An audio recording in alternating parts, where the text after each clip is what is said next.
Did you figure it out there, Rickster? Oh, yes. Ooh, excuse me. Oh, How man. could I have the moment? What What was I going to do here, by the way? I don't know. How did you find out about Dusty yesterday? Did you find out from me when I posted it, or? I don't remember. I was I working. found out pretty. I think Steve Gerwig told me, and then it showed up on, excuse me, WWE.com. I was working, and somebody put, "Oh no, not Dusty too," and I was just like, "Oh my lord, really?" And then sure enough, I go on, all the dirt sheets and What's the name WWE. you have before? What's the name you have on my Google Hangout? I'm not doing it via Google Hangout, dude. I was gonna do the whole thing Well, via you Skype. better. Or? I mean, do you want to do it via Google Hangout, or do you want to do it via Skype? Look, my nuts are showing, okay? Then we better stick to car at work. Then we better stick to Skype.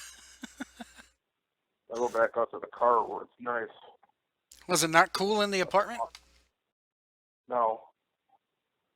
I'm kind of a bitch show, so.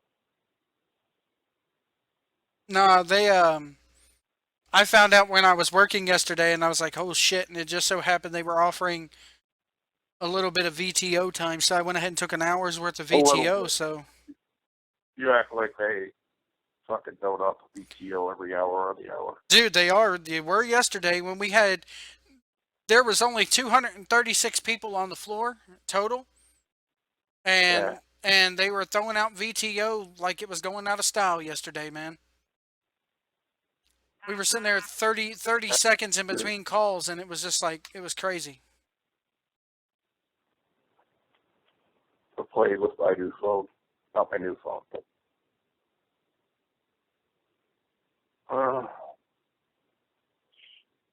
Dying. It's better be quick. What better be quick? I was just razzing you guys too, and then all of a sudden that's like, oh, I want to have you on tomorrow. I'm like, I don't fucking care. Well, see, I wasn't even on there. I wasn't on there last night, and he's promoting this like it's part 3, and I'm just like, I wasn't even. What did you air parts 1 and 2 last night? I wasn't even there for it. Apparently that's all he's been doing. Fucking queer bag. He's gonna hear this. So. The words and opinions expressed by Rick Hendrickson have no affiliation with 1640 PWPR or its subsidiaries. I ain't fucking invited to the network, so I'm going to say whatever the hell I want. You were invited. He told you that that you were invited. You just don't got time to broadcast anymore. I was invited after the fact. He invited me and you at the same time. He invited me after the fact. You're already doing shows before I even knew the thing existed. From what he told me, he said he contacted you and then he contacted me, but I don't know. I don't know. That's all right. I'd be doing the whole YouTube thing here, with or without it. So, and I do more without it than I do with it. So. But I do want to. I show everybody how to produce shit. Now all of a sudden, I'm no longer needed. Well, I need you again because I need you to show me how to hook up these damn blue and orange and gray cables. You have to get in your room like Crowley did. I never told you a story about how Pat came to my hotel room one day and I actually showed him how to set all that. Yeah, he told me he sat there at WrestleMania weekend. You showed him how to do all that shit. Yeah. Which, I mean, I know it works. I know the board works because I'm... Here, show it to the camera. Lights up? It works. It lights up. And the microphone, and when I plug the microphone into the XLR slot, it works. So they're streaming GFW for free? Oh, it's a Periscope. Are they periscoping it for free? Yeah. Can you watch online, or do you got to download the damn app? Yeah, you watch it on the Periscope app. Oh, you probably don't have it. Oh, no, I don't. My phone is too fucking cheap to Dude, I could barely fit what apps I have on this thing, and I even have an SD card. How much do you pay for your How much you pay for your Boost phone right now? 35 a month for unlimited everything, which it's not unlimited everything because my stepdaughter got a message saying your Better data's shut capped your ass out. off. Yeah, they're supposed to have unlimited, and then they're supposed to slow you down after a No. certain point. But apparently Yeah. she used too much, so they canned her ass, and then the next day her plan expired. So We're just get a new friggin' card or I'm whatever. going. Hey Rick, me and you were talking about doing Saturday morning cartoons. Well, I'm actually going to watch Saturday morning cartoons tomorrow. What the fuck can't I hear this guy? You can't Hold hear on. me? Oh. It's alright, I got you on speakerphone. Oh, that's okay. Yeah, But I heard about that. yeah, Sounds like fun. it is fun. They show old '80s cartoons at this coffee shop. It's called Geeksboro, and Yeah. they show old '80s cartoons with the commercials. So you're getting the old '80s commercials. I can't wait for my teenage kids to see these, and even my son to see these old vintage commercials. This is what a real ad looks like. This is how you hyped a toy back in the day. Oh, where is this? What What if was there's tape of that last night? what tape of what the There was supposedly a big Florida convention last night. Yeah, there was Dusty was supposed to be And, there at the armory, at that armory where Florida used to run that all the time. uh, diabetes got him. Is that really what happened? I heard he fell and then got kidney failure. I'm sure they're not going to release. I'm sure they're not going to release that. But yeah, he's had diabetes for a while. I mean, the thing is, he was actually starting to look. I don't know if him losing weight was him looking good, or if it was him slowly starting to decline in health. I don't know. Probably, maybe a little bit of when both. When you're 69 years old and you got bad diabetes, you don't really have any, days Yeah. left or whatever. So They did sucks that he went like that. But and this has been so big that the local news here, all the local news stations here in Virginia, have been doing pieces on him. And the one in Richmond, they interviewed a guy from a local promotion called Richmond Lucha, which, to the best of my knowledge, which to the best of my knowledge, hasn't ran a fucking show in about 10 years. But they decided to dig this guy who wrestled for them out of mothballs and interviewed him. And then, of course, they interview old baby Earl Hebner because he's from Richmond, and Hebner got pretty emotional. Hebner was almost in tears during the interview because Dusty apparently is the guy who gave him his big break in the business. So, we're supposed to be saving this for the so-called radio show. well, I mean, I could bring it up again, but this is the pre-show. Oh. I guess I'm calling the Pat in 2 minutes. I don't know. I asked if he wanted me to call him. Jobbing us out again, are we?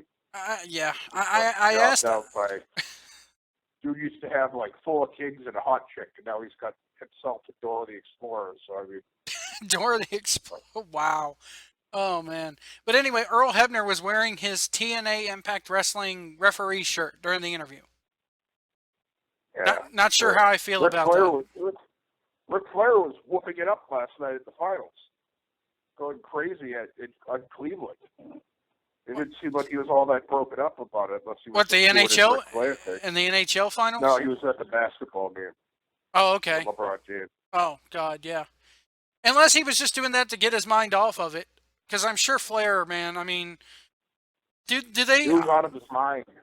He was going crazy. He like video bombed them and everything. Like they were doing like a real buttoned up pregame show, and all of a sudden you see him sneaking into the background and start screaming, "Woo, woo, woo, woo!" Oh, Jesus Christ! I loved it. With the robe? Marked out kind of hard. No, he was in a suit. He looked, but he was the guest of the Cavs. I guess he was the hype man. Oh no, they arrested their prison worker. I'm gonna try to call Pat now. Brian Alvarez has a girlfriend? Yeah, apparently. Hot one too. Yeah. Good for him. She'll wait in the car. Have you ever seen him work? Who, Brian? Alvarez, yeah. No. He's all right. Typical indie. Which... It's going to be as entertaining as a Nate Stein match. Oh, hey, now, come on. Nate Stein actually can work, okay? He hasn't gotten a chance to shine up there in CZW, but when I go down to Carolina, which I think in 2 weeks I'm going down there to see him, he can actually fucking work. A lot better than the people that they probably put him in the ring with. But anyway. I think what we should do is get him and Ken Reedy and see what happens. What is Reedy, a commentator? Have you ever seen Ken? He's jacked up, I think.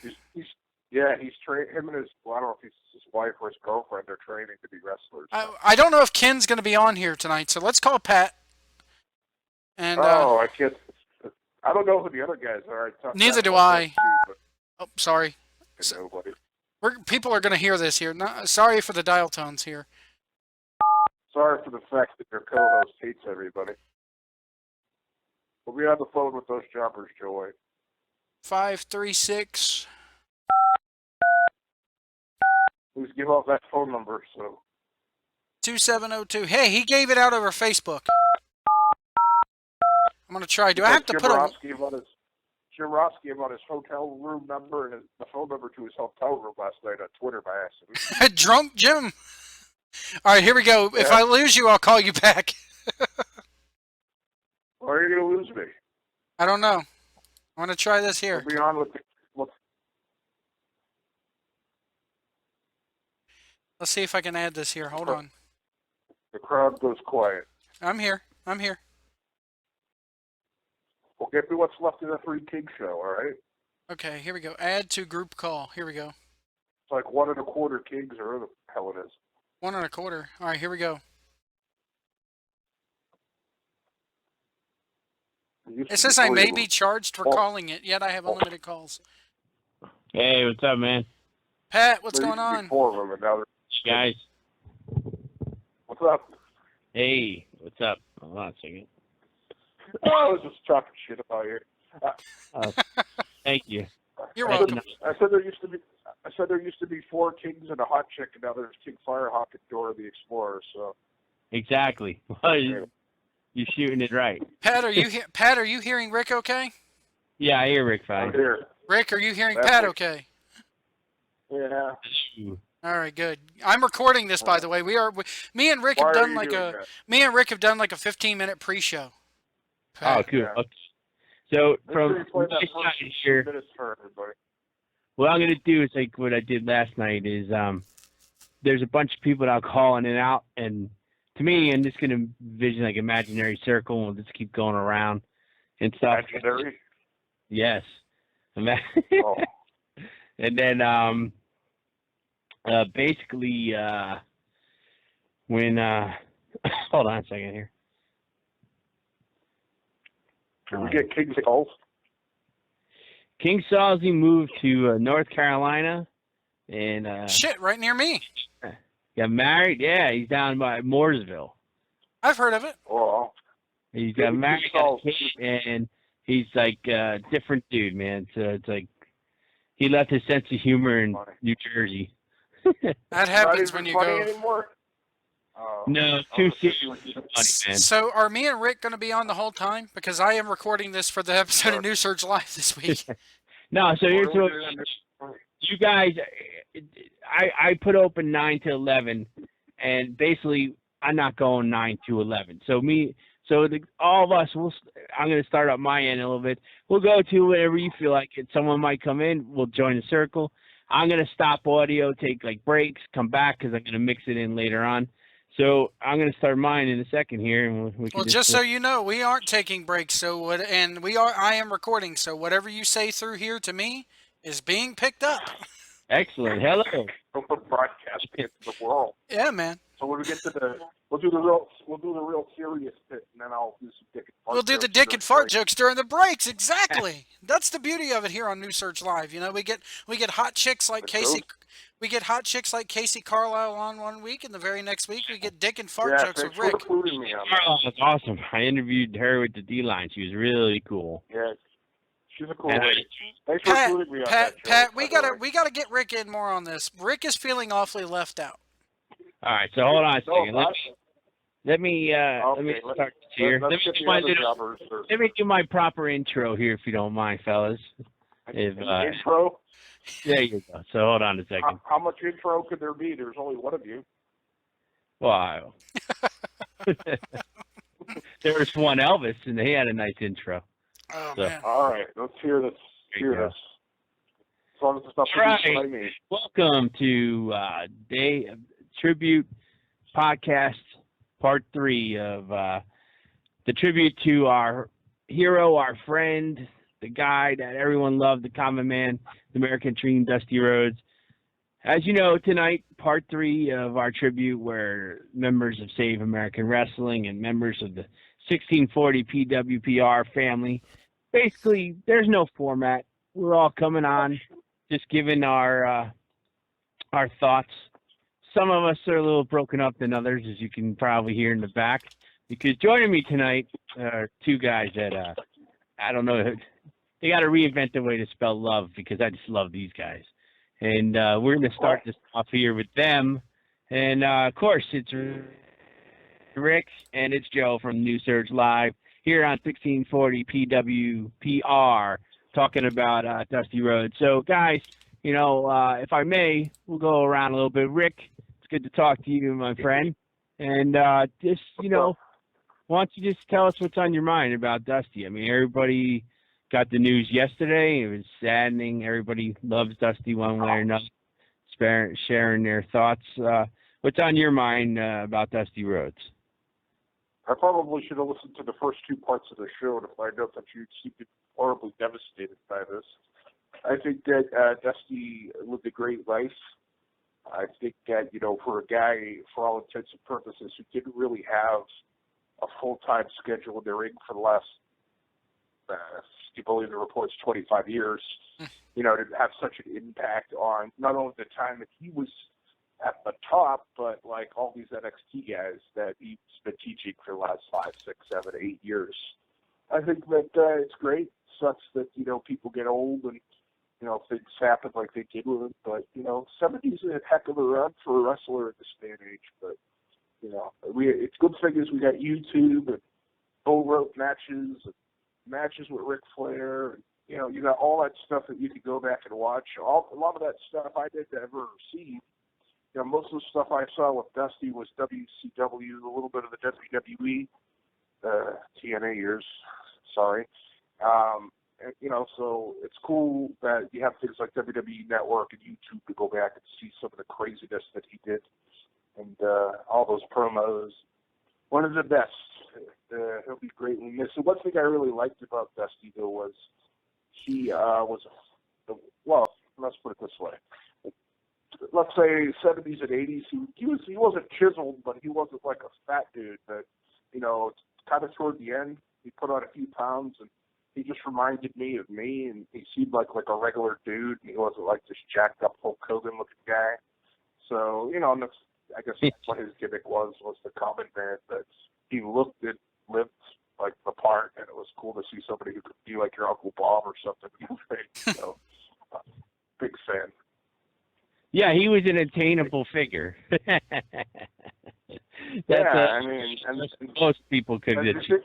Think about what, you know, and I know you guys probably talked about this. He was the top guy for Crockett and I guess WCW, and then he comes over to Vince, and Vince gives him this ridiculous polka dot gimmick with the black woman. I don't know if it was to make fun of him or what, but he did.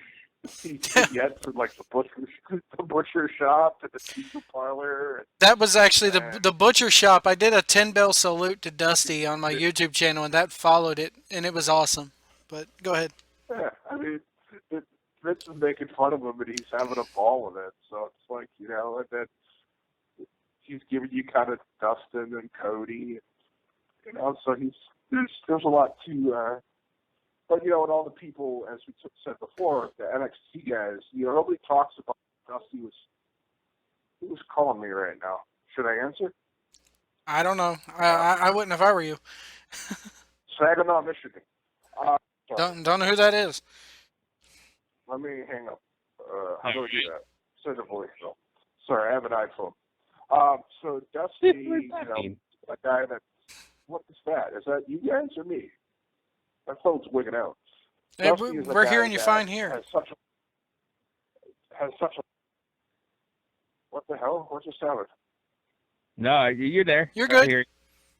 Oh, keep hearing dial tones like you're calling somebody. He's left like a great legacy with Kevin Steen and Sami Zayn and all the young Seth Rollins and all those guys, Sasha Banks, all the ones that are going to be coming in the future, are all deeply influenced by him. You know, he even had a really big role in TNA for quite some time and helped them get off the ground. So, you know, one of those guys that everybody seems to be able to work with. And I haven't heard like a bad word about it. Most people don't talk ill of the dead, but, you know, I haven't heard a bad word about the guy, you know, ever. So now if I die, everybody will be calling me an a-hole. Well, You're, and there, Rick, of course, all these years in New Surge Live. You know, give me a little bit of what was in your mind when you got the news about Dusty Rhodes. I was actually working, and I took about an hour off of work so that it could actually sink in, because I found out on, probably like most people did, on Facebook. It's funny that Rick brought up that butcher shop thing, because he opens it up, you know, welcome to Americana Butcher Shop. We don't sell no soda pop, but if you're looking for good meat, this is the place to stop, daddy. And it was just, that whole segment was probably the best one out of the Common Man segments that he did. But I read something on Facebook, and I want to share this with you guys. It's a couple paragraphs here, so bear with me. And this kind of sums up what people are, you know, saying about Dusty. It says, it's redundant to tell you that Dusty was both a legendary grappler and creative mind behind the business of professional wrestling. What I feel like sharing is that no one embodied the true human mythology of wrestling quite like Dusty Rhodes. From heartache to joy, defeat to triumph, there was no better character to represent the anguish and achievements and resilience of the common man inside the passionate play of professional wrestling that we all enjoy. It says, we all strive to make wrestling wondrous and wonderful by following Dusty's example. People might forget what you say or do, but they'll never forget the way that you made them feel. And Dusty made people feel like this guy was one of them. Like this guy was fighting for one of them. He was the common man, even though there was nothing, and I want to stress this, there was nothing common about Dusty Rhodes. I mean, there was not a thing average about this man whatsoever. I mean, from his look, which Rick, I can kind of relate to Rick because I'm a big guy. Everybody who's watching this and listening to this, you know, I saw him, and I said this earlier. He was one of the true. I think he might have been one of the first fat men in the business, if not the true first fat man in the business to make it and mean something. I don't know, Gorilla. Well, Gorilla, but Dusty, Gorilla never went. Jerry Blackwell, I just love that. They never went national like Dusty did. True.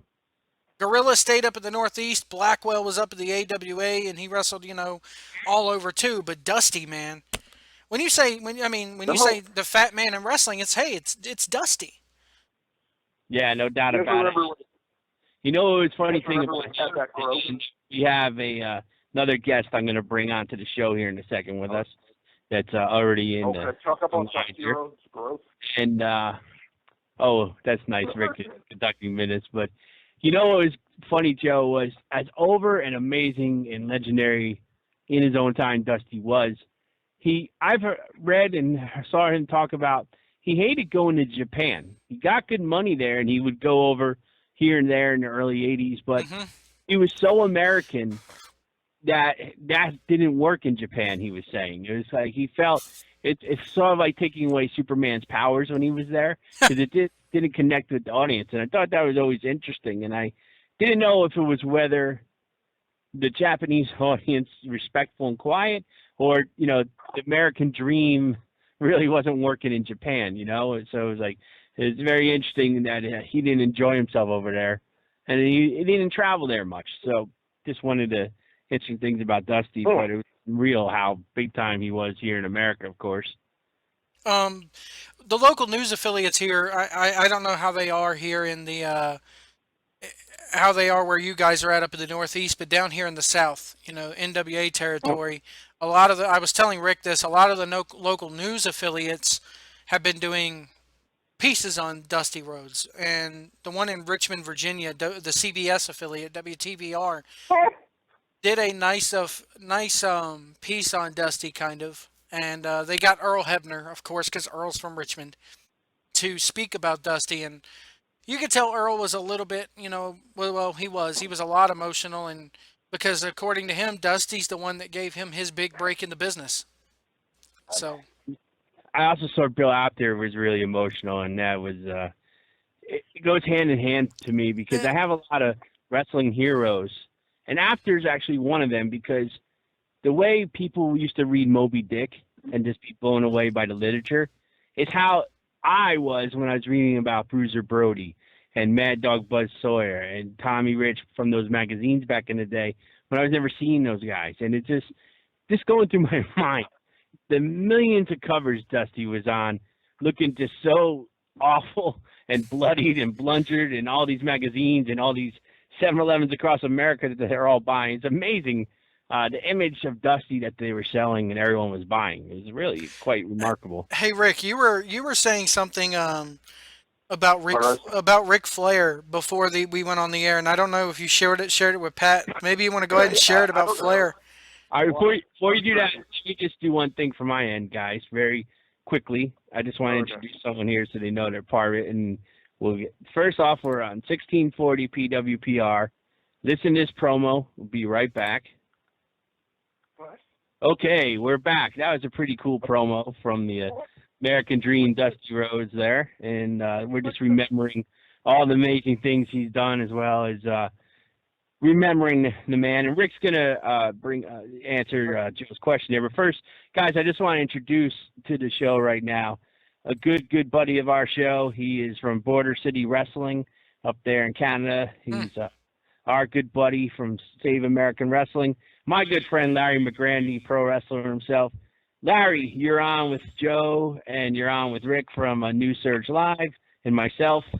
We're going to go around the horn, but I just wanted to get your first thoughts on Dusty, and then we'll go back to Rick, and we'll keep going around in a circle. How you doing, Larry? I'm doing pretty good, Pat. Man, sorry I'm late to the party here. I've been kind of tied up here tonight, and I just looked up at the clock and saw the time it was. So, man, it was pretty shocking yesterday, the other day when the news came through. It is odd how it happened. I just had, in all honesty, last weekend, my best friend, his father passed away, and was dealing with those circumstances all week, and then all of a sudden the news from Dusty came down the line, and I'm thinking, holy cow, there's another piece of my childhood gone. And I think he put a post, I put a post up on Save American Wrestling this last week. There's so many heroes, so many gone too early, and so on and so forth. And man, it was sad to see Dusty went as early as he did. And granted, he lived a lot longer than some of the other guys on that list that went, but it was pretty shocking. I don't know if you remember when we were talking back in the Hall of Fame, Pat, where he looked rough and he just didn't look good. But still, you don't like to hear that stuff, and when you do, it's shocking, and it's still whether you're somebody that's in the business or just a fan of the business, it still hits you in different ways. It hits you in a lot of different ways. But I've got a lot of memories of Dusty. Dusty and Flair are the ones that really up here in Michigan. It lured me into the NWA because primarily where I lived at growing up, it was WWF, and pretty much as far as broadcasting went, that's what you got is WWF programming. And I remember I was probably about, it sounds crazy, I was probably about 4 or 5 years old. I was 35 years old, going on 36, but I remember turning on the TV one day, flipping through the channels. I thought, oh wow, there's different wrestling besides Hulk Hogan. It was this big guy with blonde hair and talking like a lot of people, talking about people that almost seemed like he was talking about people that I knew, like my own family, and it drew me in right away. And I remember from that, when I would pick up Pro Wrestling Illustrated, or when I would pick up Pro Wrestling Insider, you would look and I would see this big guy on there, and the first thing that I would notice on those magazines, in the pictures of him, wasn't so much the blonde hair, it wasn't the face, it wasn't the blood, the crimson mask, but it was the fatty tumor that was on his stomach, and I always thought, holy cow, wow, and that just amazed me and drew me into him for some odd reason, but as I grew older and grew more wise to professional wrestling,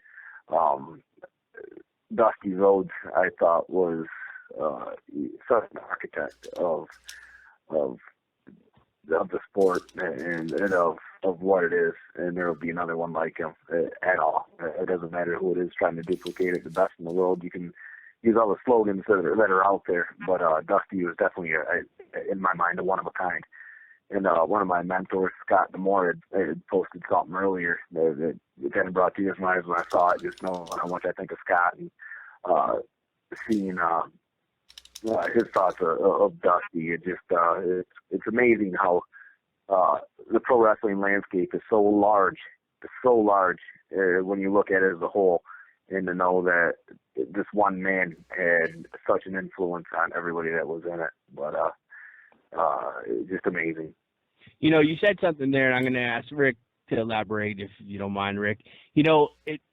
We're a lot of the guys when we first heard this, like for me, it was, I said yesterday, the generation before me, all loved Mickey Mantle and Willie Mays and John F. Kennedy and all this. For me, the era is these guys were my heroes of like that. And with Dusty, when your mind settles, it's really not a surprise. All the years on the road and all the blood loss and everything for him and how heavy he was and all that. But when you have like science and facts, but then you still hear the news, it's just amazing how worlds collide in a way, and like you're like, still taken back by it. But Dusty, as Larry brought up, I remember during the Hall of Fame, I was sort of like, he looked tired, but he looked like he was dropping weight like no tomorrow. But that part of it, I just thought like, wow, Dusty really figured a way to kind of, get a little healthier there. So that's the part that was kind of surprising me, that, he was looking a lot thinner than normal. And I wondered, I don't know, maybe Rick or at all, all those years of bleeding and bleeding all over the world, was Dusty healthy? Is he one of those guys that had Hep C or anything like that, or any issues from bleeding all over the place? He had diabetes. Oh, he did? Okay. Yeah, I didn't even know that. No, I don't know anything about Hep C, but yeah, he was a diabetic for at least the last 10 years. I don't know if that had anything to do with the dropping of the weight. It would have everything to do with the failing of the kidneys, but I don't know anything about the dropping of the weight.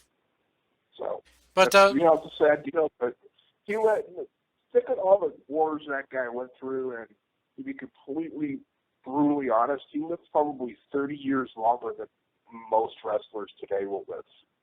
Yeah, and all the crap he did and the tape he was in, it's like the guy's he lived a damn good life, and then to give so many years back after the fact, he would come to a match here and there, but he spent so many years, the last years of his life, teaching these NXT people that are going to be the future of the business with really little fanfare, and so I have a lot of respect for him. And, they're going to do something on Sunday for him, and they're going to do something on Monday night.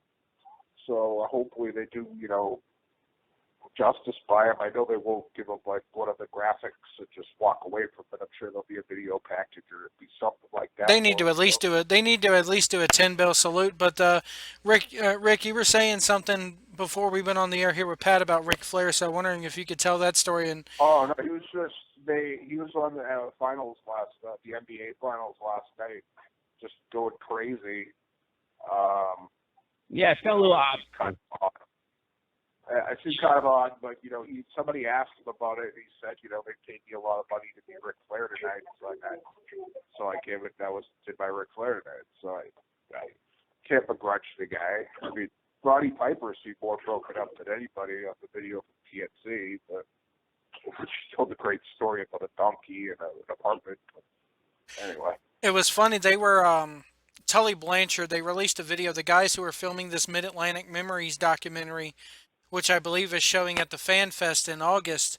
They were Tully had just flown to Charlotte yesterday, and he was telling a story about getting off the plane, and people could go out there and watch the video on YouTube or wherever, but said that he didn't know about it until he got off the plane and turned his phone back on, and he said it just blew up, and that's when he found out. But it was funny, but he was just lucky enough to be in front of a camera that day, and even the day after for that documentary. So if anybody gets a chance, go watch Tully's video, because it's very emotional and I'll watch the video. good stuff. I want to know what happened last night at that convention. Yeah, they were supposed to be doing a convention, like a fan fest type thing, at the Armory there in Florida, where Dusty booked for so many years. And I haven't. I feel like a lot of guys. I haven't heard a word about it. I don't know. I know that NXT last night was in Pittsburgh, I believe. And that's got to be hard on that talent. And as Rick was saying, to sit there and have promo class with this guy almost every day, and he's teaching you. Everybody talks about sitting under Ernie Ladd's learning tree. Well, you're sitting under Dusty Rhodes' learning tree day after day, and then have to find out that he's dead, and then go perform a show. And then I'll touch base on that if you don't mind, Pat. I'll take it even a step into that, maybe with some of the younger generation. You talk about how difficult it is to go on it. I mean, I've never, thankfully, I've never had the experience, death in the ring or death within my own inner circle in pro wrestling and have to go out. But I mean, you look at how these guys are just built and their work mindset. We'll take Eddie Guerrero for instance. I should say. I can't ever imagine getting that news the day of a show. Or I'll take one of my all-time favorites, Brian Pillman, found dead in his hotel room the night of a pay-per-view, and to still go on and to go on and perform after that. And I guess when I was younger, growing up, coming through, even before I decided to break in, I'd always thought to myself, I don't know how in the world you could carry on your show, knowing that one of your major performers had passed that morning, or, and God forbid, the fact that Owen Hart's case passed right there, during the pay-per-view. But as vain as this might sound, and knowing the mindset of how the business works and how a lot of wrestlers work as well, they say, this is how they would want it. This is how they would want it, and that's honest to God truth. A lot of those guys, a lot of the people that we look up to as heroes, a lot of the wrestlers that are even on the indie scene, just busting their ass day in and day out, living their dream, even though it's not on the big stage, living their dream, doing what they've grown up watching to do. I mean, you think about it. How many people have grown up in their backyard saying, "I want to be a pro baseball player," and they're out there playing ball? How many people out in the front driveway are playing basketball, saying, "I want to be a pro basketball player and I want to play basketball"? These are guys that have had that dream, and they work for it every day. And I can tell you right now, from the guys that have been in locker rooms with, and just guys that I know, that if something that were to happen, that's how they would want it to be. As vain as that sounds, it is maybe bad as that sounds, I apologize. It's really how it is. Even for some of the workers, it'd be hard to go on and go through it. But it just from my own perspective, I think that's kind of how everything works. And I think that's kind of the best way to cherish the memories is for somebody that's done so much. For business, somebody that's done so much, is to go out there and just bust your ass and put on the best show and the best match of your life.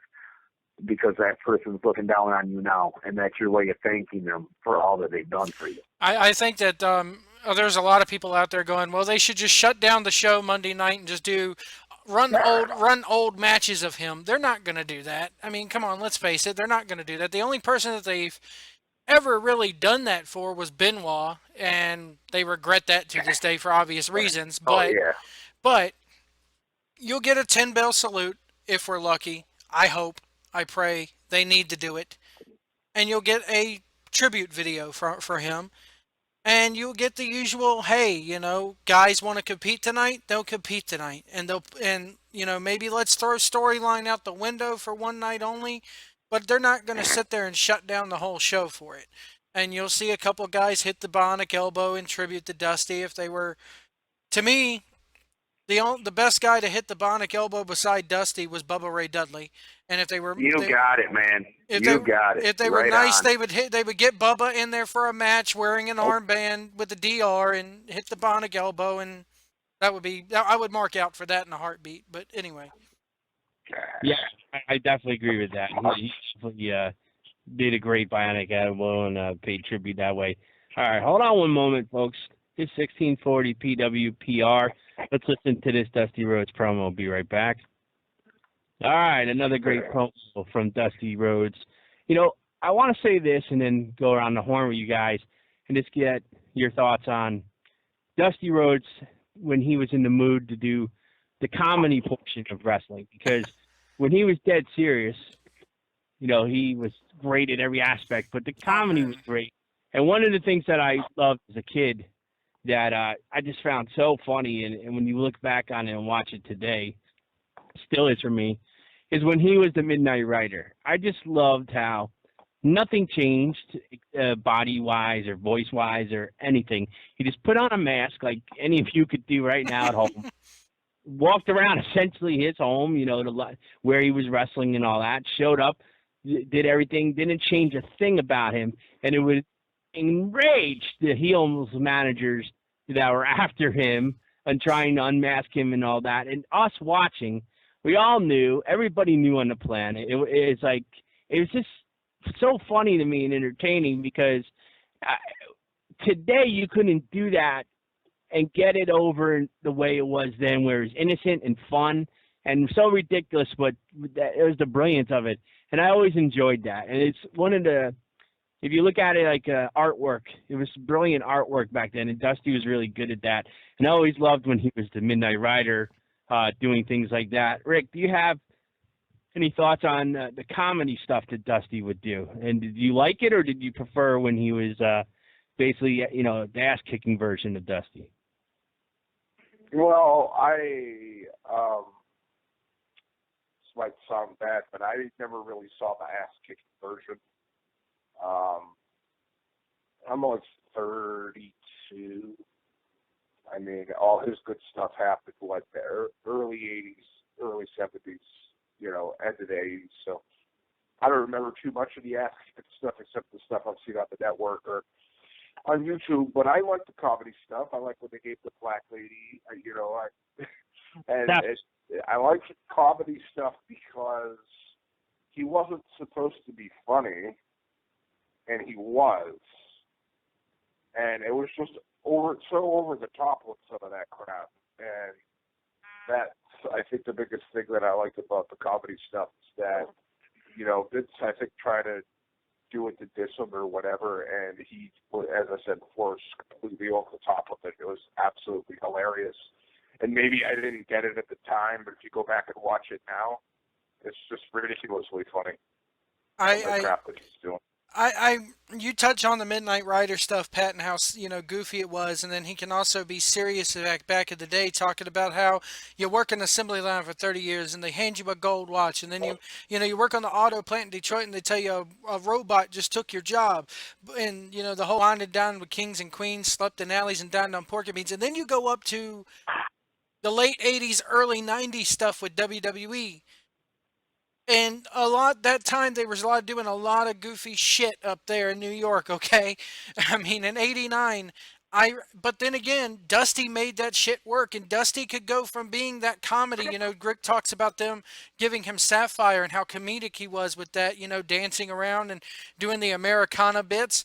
But then when DiBiase bought Sapphire away from Dusty, the light switch flipped. And Dusty went right back into serious mode. You stole my woman. You corrupted this girl. I'm going to get you back, DiBiase. He just went, he could go anywhere you needed him to go.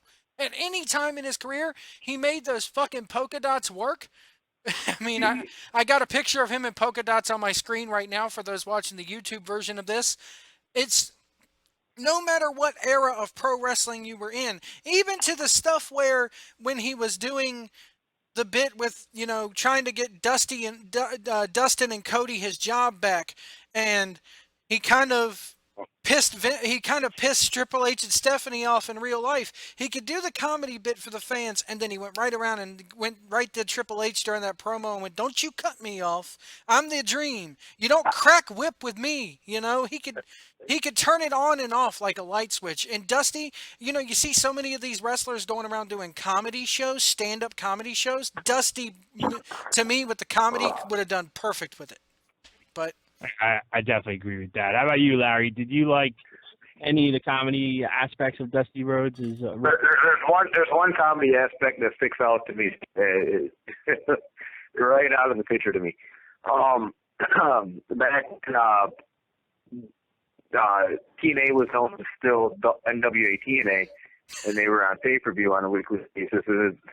I about died laughing when the whole thing went down. The PD had come back and kind of told us before how everything was shaping up with this angle, and when it was laid out and put out, it was absolutely hilarious. And it was Dusty Rhodes. I can't remember the almost want to say it was Sonny Siaki or AJ Styles. I cannot remember who it was that this whole thing went down with. But it was when they were still doing their weekly pay-per-views when NWTNA was coming out of the asylum in Tennessee there, from Fairgrounds. There was a promo, and Dusty had basically talked about in this promo about a midget jerking off in a trash can. He made the comparison. And I freaking died when they heard it. And it was, to me, that was seeing Dusty at his absolute best on the comedic side. I didn't hate him so much for the whole polka dots role. I hated Vince for putting such a great wrestler in that bullshit role that he was put into. But as one of the other guests had just said, that just goes to show just how damn good Dusty was to be able to take something like that, a great legend of wrestling, a great name in the business, and run with it and say, you know what, you're not going to embarrass me. I'm going to take this. You could give me a pizza man gimmick or a dumpster man gimmick, and I will run with it, and I will make it be the best gimmick you have on your card. And I love that about Dusty more than anything. I thought it was absolutely just awesome. Do any of you guys know the story? I've heard it told a bunch of ways, but I can't remember exactly right now. There was, I think it was NWA Worldwide, and he's come on Saturday mornings up in Jersey here. And it's Dusty Rhodes is out doing a promo on Tully Blanchard and the Horsemen. And Baby Doll, I think it was, all of a sudden comes out with an envelope. And I think Bob Cottle or Tony Schiavone, one of the two, I can't remember now. Are you talking about the thing that never got explained with her? Yes. It was a videotape, wasn't an envelope. Was it a videotape or an envelope? They never went and explained the whole thing. Yeah, I've heard through the years that so Dusty opens the envelope and they ribbed him that it was a picture of Tully Blanchard nude. Yeah. And got a I've heard that before. I've heard that it was a picture of Tony. It was, excuse the language here. It was a picture of Tully's cock right there in the damn right there in the envelope. My favorite thing about that time from Dusty was he did the wrestling roundtables for WWE, and hearing him tell the story about the Shockmaster. And about how that was great. he laughed so hard that they had to take him to. He goes, I laughed so hard. He goes, and if you watch the tape, you can hear David Boy say, I think he fell on his ass. And they had to. He goes, I was laughing so hard they had to take me to my room. And he Here's always. a fun story for you, Rick. Okay. When Rick I was first working with you, you had given me a list of numbers at one point, way back in the day when I was trying to get guests, and somehow I ended up with Curtis Hughes, and then Curtis Hughes. It was a cool interview and all that, but with him, he gave me a list of different names. So through tracking all this, and I don't remember if I ever told you the story or not, but I got in touch with somebody who I was supposedly representing Dusty Rhodes. So what I wanted to do, and this was me being a stupid mark here, as this is when I was also just starting to do vendor stuff for Jersey All Pro Wrestling and all that, and trying to, vendor all these conventions and whatnot. But so we get in touch with Dusty's people, and King Salzy was part of this with me. And I have a friend who owns a comic book store. So we get the idea to book Dusty at an appearance at the comic book store in New Jersey, and we cut a deal with the guy, like, okay, we'll pay to bring Dusty in, right? And part of it was I just wanted to interview him, and it'd be part of it. So the guy we get on the phone it wasn't Eric Sims, but he sounded like talking to Eric Sims with the whole talk, right? So I'm talking to this guy, and let's say Monday we're talking to him, and we booked Dusty for like a month later. $3,000. And you got to cover his expenses, you got to cover his hotel, and you got to cover his meals. Of course. And we say, okay, it's in Jersey. He says, well, he's actually going to be up there a couple of days, so he needs three nights covered, transportation, and then the food for 3 days. So, wait. He was using you guys to pay for the other 2 days of his trip? Yeah. So the trip was in Jersey, Classic. and you got to keep That's Dusty what they do, though. allegedly, right? So now that's if he's allegedly there. So I'm buying it. I'm like, all right, that seems fair, and and we can get him here and get him here. At the time, Salzy was actually working for a Marriott, so we had this brilliant idea we could probably get him a free room and whatever. So Nice. okay, so that's Monday. So Wednesday comes, we talk to the guy. Hey, we just wanted to let you know we got the comic book shop ready. We're going to start promoting this. We're going to try and record and autograph signing. What does Dusty get for autographs? Oh, I didn't tell you. He gets 100% of the autographs, 100% off. And I said, oh, okay, 100% of the door. And, not knowing crap at the time or how any of that works. All right. And he goes, yes, I will send you his 8x10s and stuff. It's up to you to produce enough because Dusty doesn't travel with his stuff. So I had to split the cost to get all his stuff that he's going to sign. Wow. So all right, I'll have to look into that. So right now we're up about a $9,000 trip here, okay? So Friday comes, all right? We call the guy back, okay. Now it's Ozzy and I who don't have jack shit money. We actually have the comic book guy. We're trying to say, look, you're going to bring in, Dusty Rhodes going to bring in, 5,000 people. There's no way. How could he not? And this is probably 2008 or 7 with you, Rick. Oof. So we all know, unless he's at WrestleMania, an indie show at best gets 800. So a comic book store has no history of wrestlers where we're just going around the county is not going to bring 500 people for Dusty Rhodes in. So he goes, okay. So we go through the whole thing, and he goes, all right. So yeah, so that's $6,000 to bring Dusty in, and he keeps raising his price. And so every time we called the guy, the price went up and up and up and up. So I called back Curtis Hughes, and I said, hey, I got one of the numbers you gave me for Dusty, and this guy claims we're representing him, and he keeps going up in price and this and that. And he goes, yeah, I don't think that guy has anything to do with Dusty. So the whole thing. So did Dusty ever appear at the store? No, after that, it was the end of the trail. So. Yeah, man, paper trail. But then the years of vendoring, when I kind of met a lot of these guys and I kind of understood how the how you get booked and how they bring them in and what the real cost is. I was just laughing at the guy every time we got him on the phone, was just like pumping them up and higher. But it was like on all that stuff. You could have used ESS and you could have taken 85% of the money. Anyway, bad joke.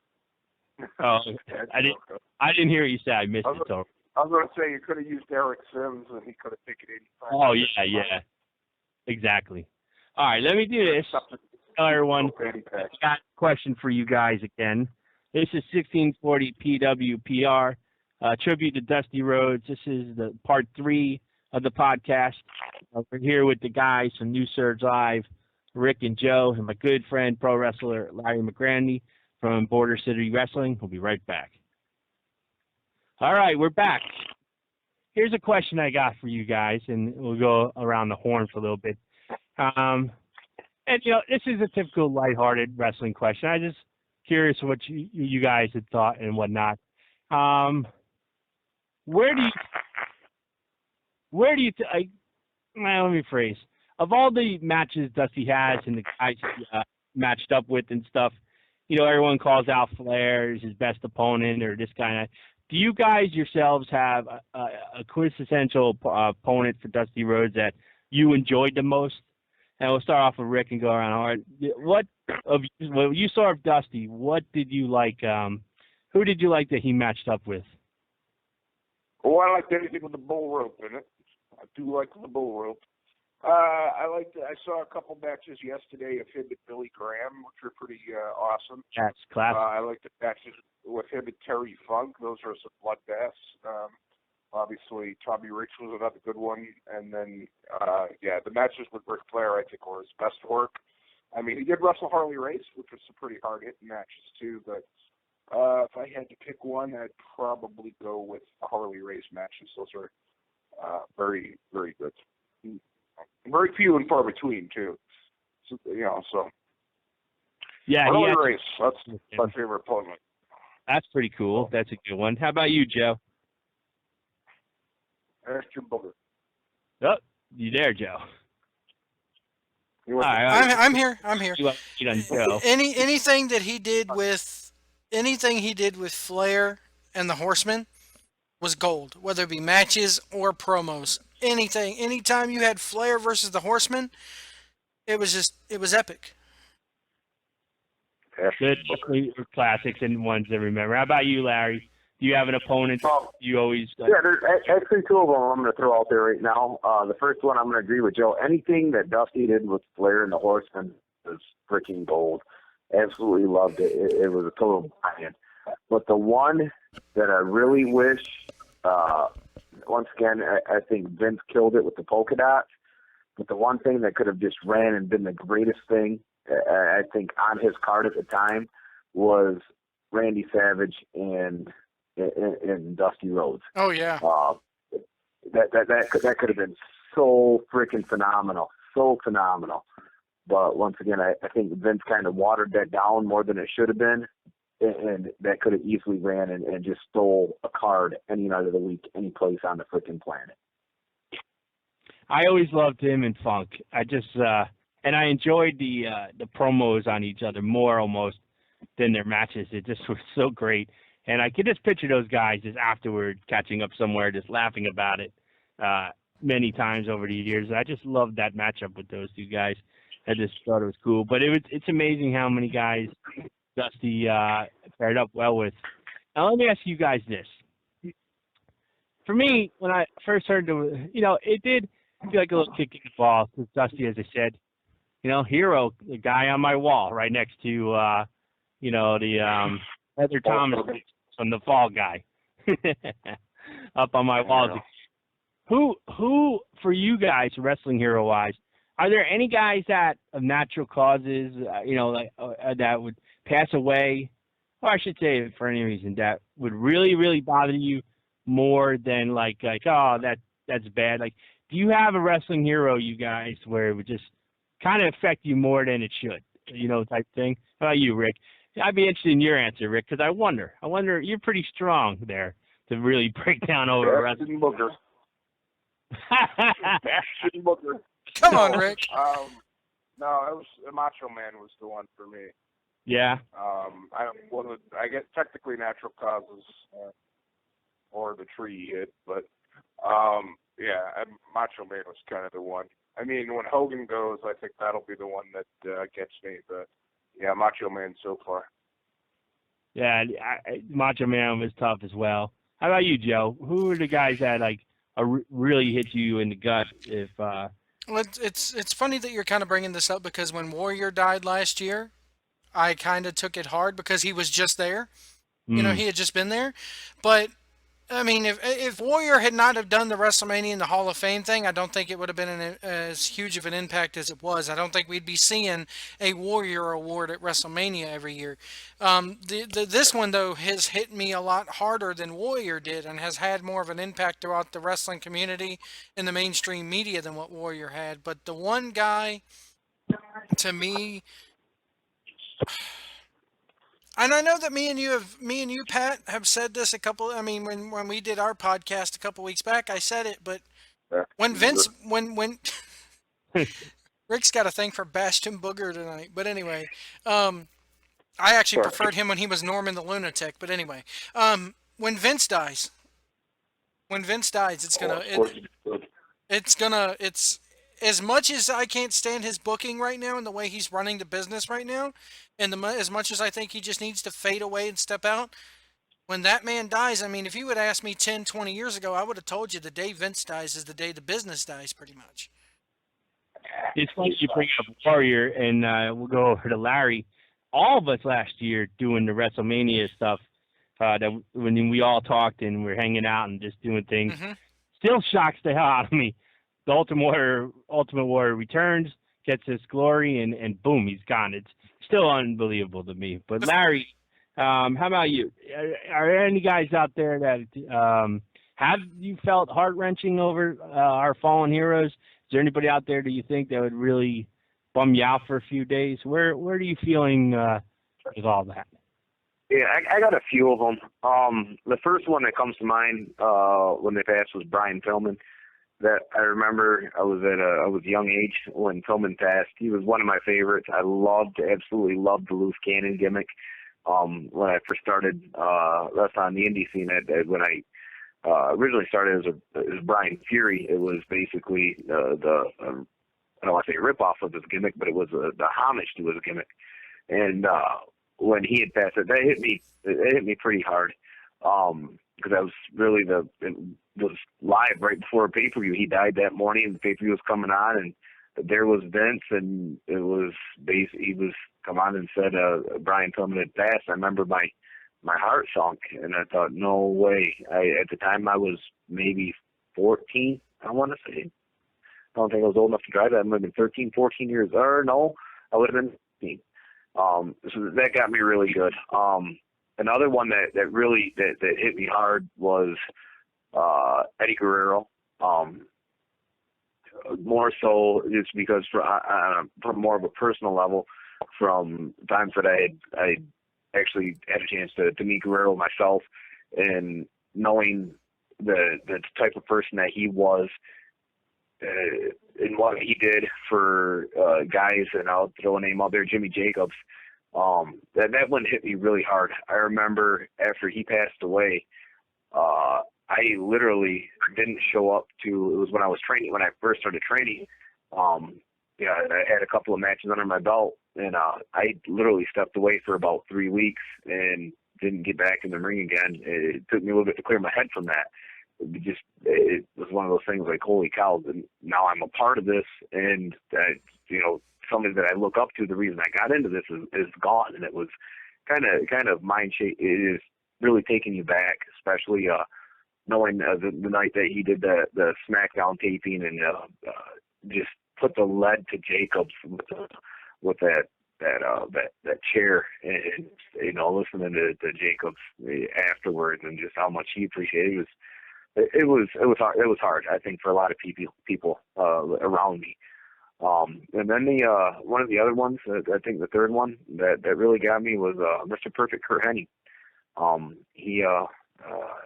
He was one of my favorites growing up. he was a guy that I never wanted to see beat Hogan because I just like you, Pat. I'm such a Hogan mark. But at the same time, I was like, man, I love this guy. I don't know what it is about him, but I love him.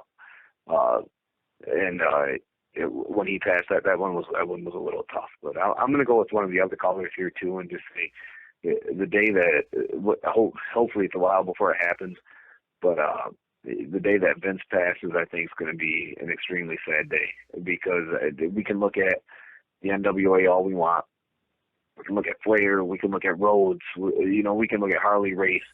We can look at all these guys, and as much as we hate what Vince has done, and a lot of us that started watching when we did feel like he's ruined the product, if it wasn't for the things that he's done, the sacrifices that he's made as a businessman, there's no way in hell that wrestling would be where it's at now. There's no way in hell that wrestling would have been where it was at in the late 90s when the Monday Night Wars were at its peak. Vince has done more to this world that I can even think of for this world and for entertainment than I can think of than anybody when you think of it on a widespread scale. The NFL has their guys that go out and do media appearances, media interactions, Major League Baseball, the NBA, you name it. But Vince has taken superstars who have loved to get in that squared circle and just go at it and do what they love and have been able to catapult them to so many different levels. Yeah, for me, Hogan would hit. I'd have to go out to sea for like a week by myself and get right. But another question I have for you guys is that Dusty is credited with so many things, inventing things, pay-per-views, matches. The Dusty finishes, is attributed to him. And we go around the horn, and we'll start with Rick, of course. I always wondered, do you have, we'll call them gimmicks, I think, or things Dusty's attributed to.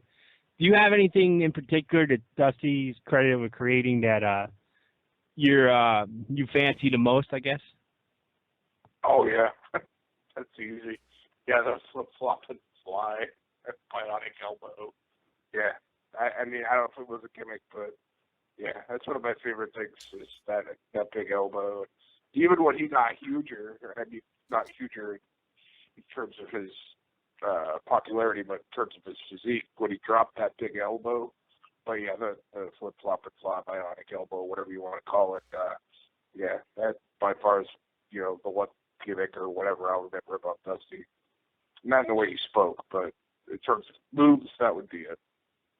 That's pretty cool. How about you, Joe? With all the things Dusty's attributed to, the pay-per-views, the matches, the booking, I think what that. do you?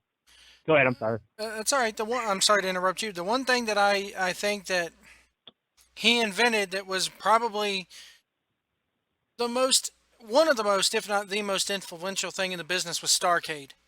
He came up with the whole idea for Starrcade, and without Starrcade, I firmly believe that there wouldn't have been a WrestleMania because Vince saw Starrcade and saw how big it was, and he was like, kind of like, hey, maybe it would have was in the workings prior to it, but I think Vince saw how much Starrcade drew and how much it was, and how about it was the Super Bowl of the South as far as pro wrestling goes until they moved it to Chicago, but that's beyond the point. But I think that there wouldn't have been really a WrestleMania if it wasn't for Starrcade and how big Starrcade got. Because you had 83, a Flair for the Gold, and then you had 84, the $1 Million Challenge, both in Greensboro. They sold out Greensboro, and I just think that without those two laying the foundation for the quote-unquote super card in pro wrestling, it wouldn't be where it is today. Interesting. How about you, Larry? What is something accredited to Dusty Rhodes that is something you kind of like the most or think most about when you hear the name Dusty Rhodes? Okay, yeah, this is what I'm going to throw out to all three of you guys to chime in on this. Before Shawn Michaels, before Razor Ramon, what was one of the first ladder matches you remember? Oh, yeah, Dusty and Tully, man. Yep. And I'm telling you right now, if it wasn't for Dusty Rhodes, Shawn Michaels, Razor Ramon, WrestleMania 10 may have never happened. And I absolutely ate that frickin' Dusty, Tully Blanchard ladder matchup. I will probably watch that over and over again tonight before I go to bed. I think because of him, I mean, and there was other ladder matches before that, obviously, but it was the war. It was the war that the payoff of the story, and because of that, now you've got tables, ladders, and chairs. You've got those dynamic matches with the Hardy Boys, Edge and the Dudleys. And to me, that right there is one of the things that I think when you look back in time, you can thank Dusty Rhodes for. Not Shawn Michaels, not Razor Ramon, but Dusty Rhodes. My favorite thing that they always attribute to him, and I love it, and I just wish, well, you can't do it anymore because the way the PC world is in the WWE, but I just loved War Games. And I remember when that man came out, man, for the first time, and that was back in the day when you ordered cassettes. Correct me if I'm wrong, they're like $60, $70 then, I think, when they first came out. And I remember going to my dad. It was in a Pro Wrestling Illustrated. They had the ad for it, and I think and it's funny, how crazy is it now in the world we live in? Back then, 6 to 8 weeks to ship the thing. Like what, they went for the money and they'll make it.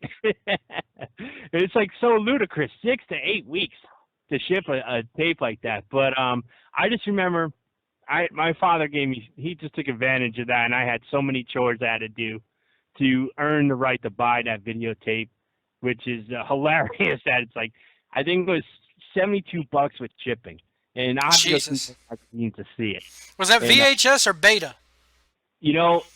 Wow, I don't even remember, Joe. I don't think beta when it first came out, but I think it was probably VHS because it had a gigantic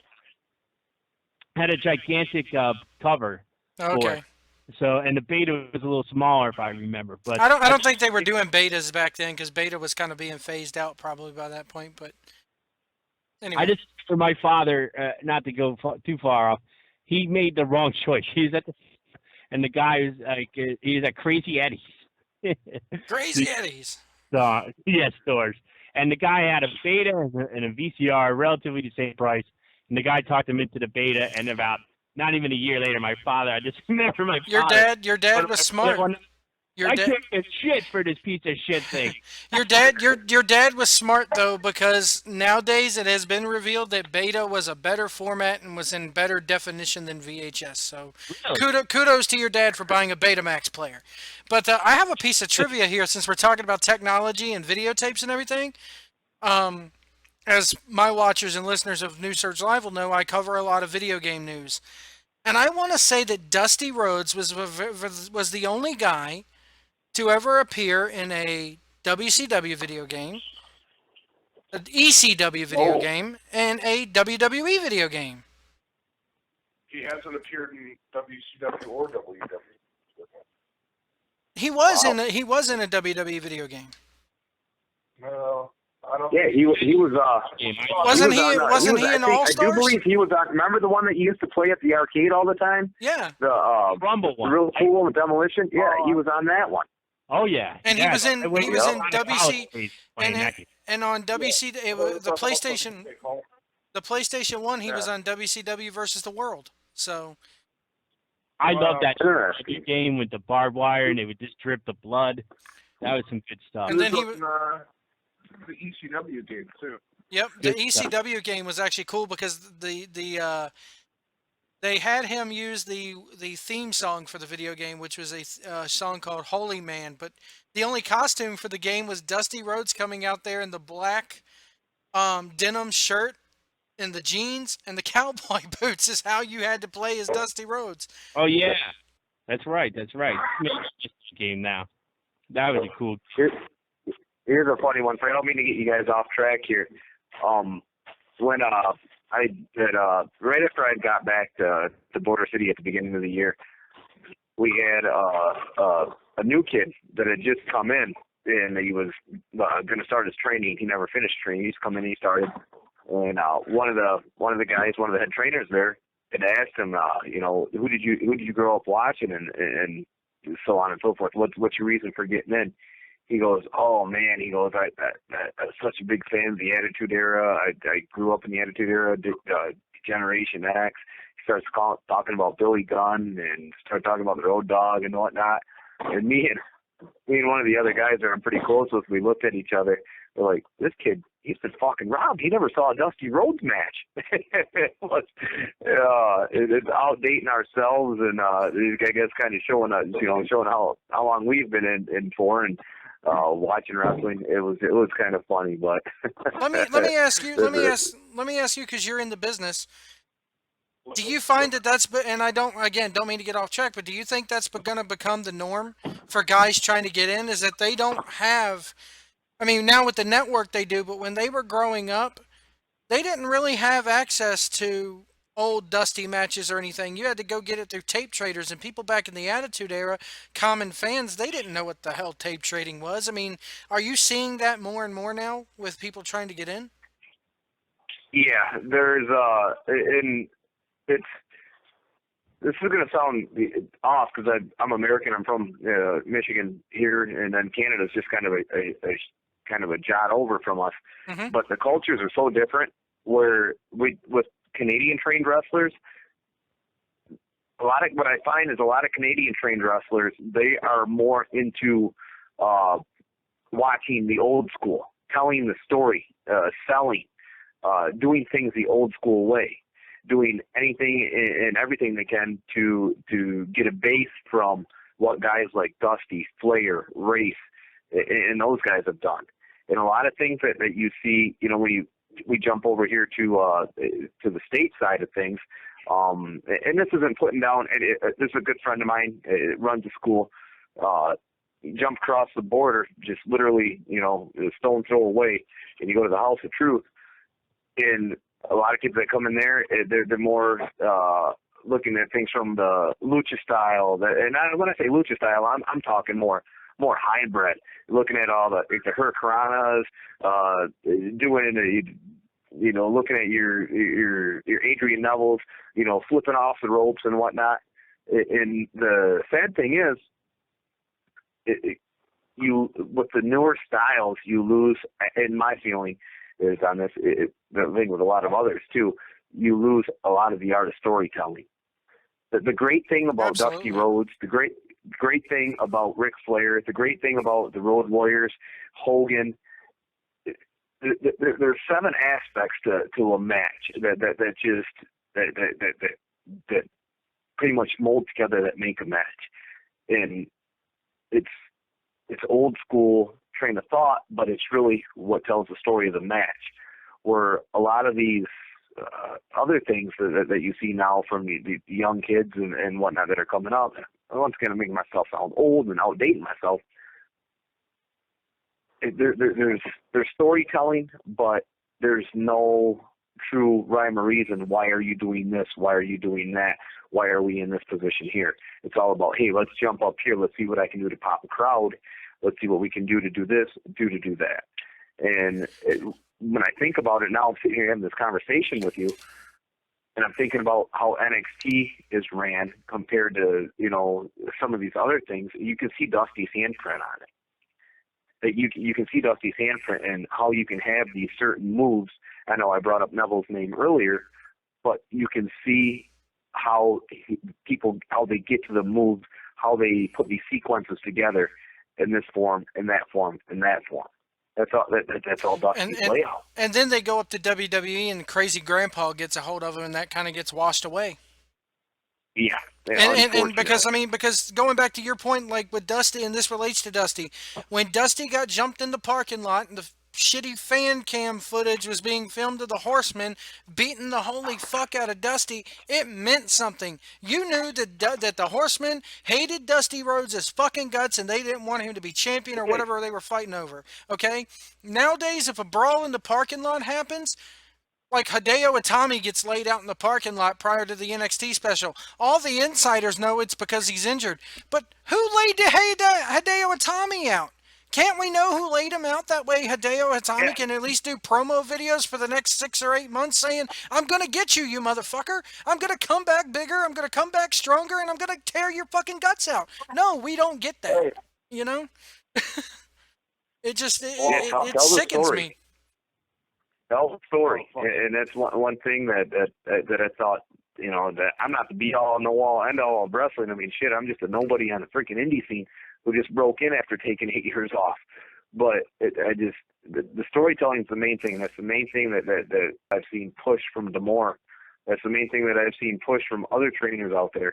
And when we put together these events, and I think that's a lost art. And I think Dusty was freaking phenomenal at it. I think that he was the best at the game at it between him and Flair.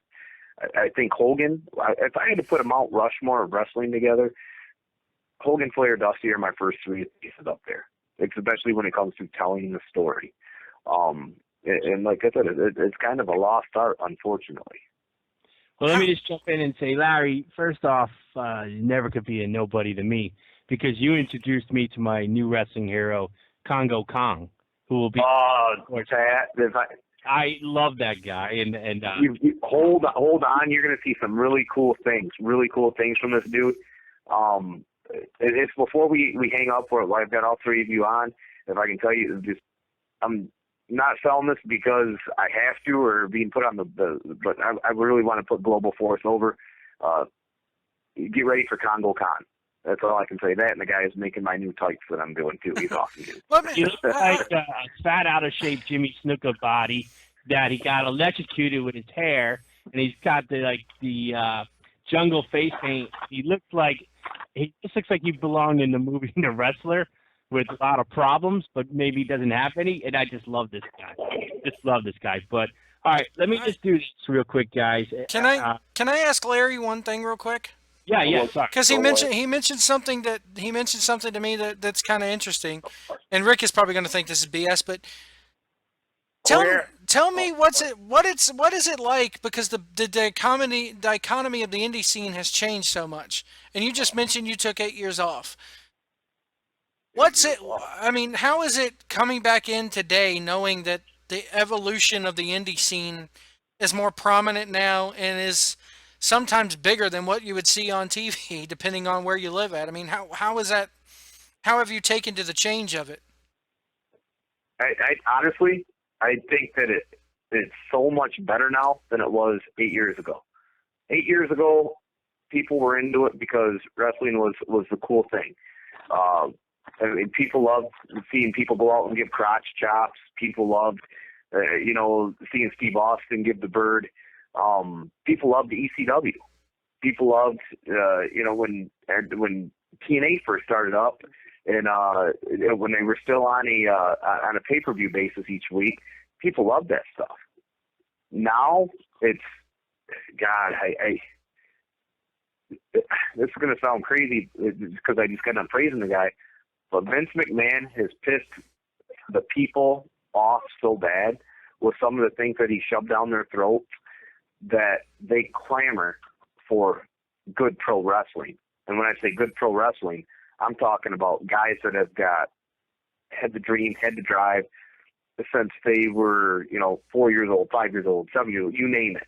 Started watching guys like Dusty Rhodes, started watching guys like Ric Flair, Brother Ronnie Garvin, guys that were your legitimate pro wrestlers. And that passion comes out on the indie scene. These guys on the indie scene, they're not guys that are there that were brought in from the NFL that got cut from teams or played in the NFL. They're not former UFC fighters. They're not, former Olympic wrestlers. And I think that purity people are now relating to. And I think Ring of Honor has a ton to do with that. Ring of Honor has a ton to do with that. There's a lot of cool things that I've seen and that I know that go on behind the scenes of Ring of Honor that have been parlayed out on television that people just buy into. And I think that's one of the biggest things is Vince has pushed people to the alternative. And that word of mouth is just stronger than anything else.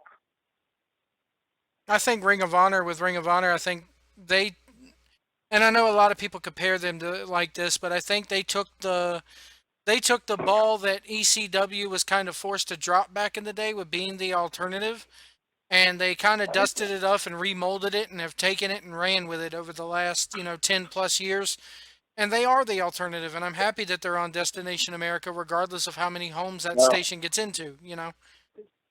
And I'll throw this out there. Look at the landscape of what the WWE is right now.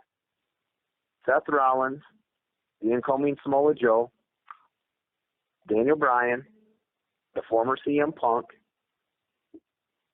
Kevin Owens.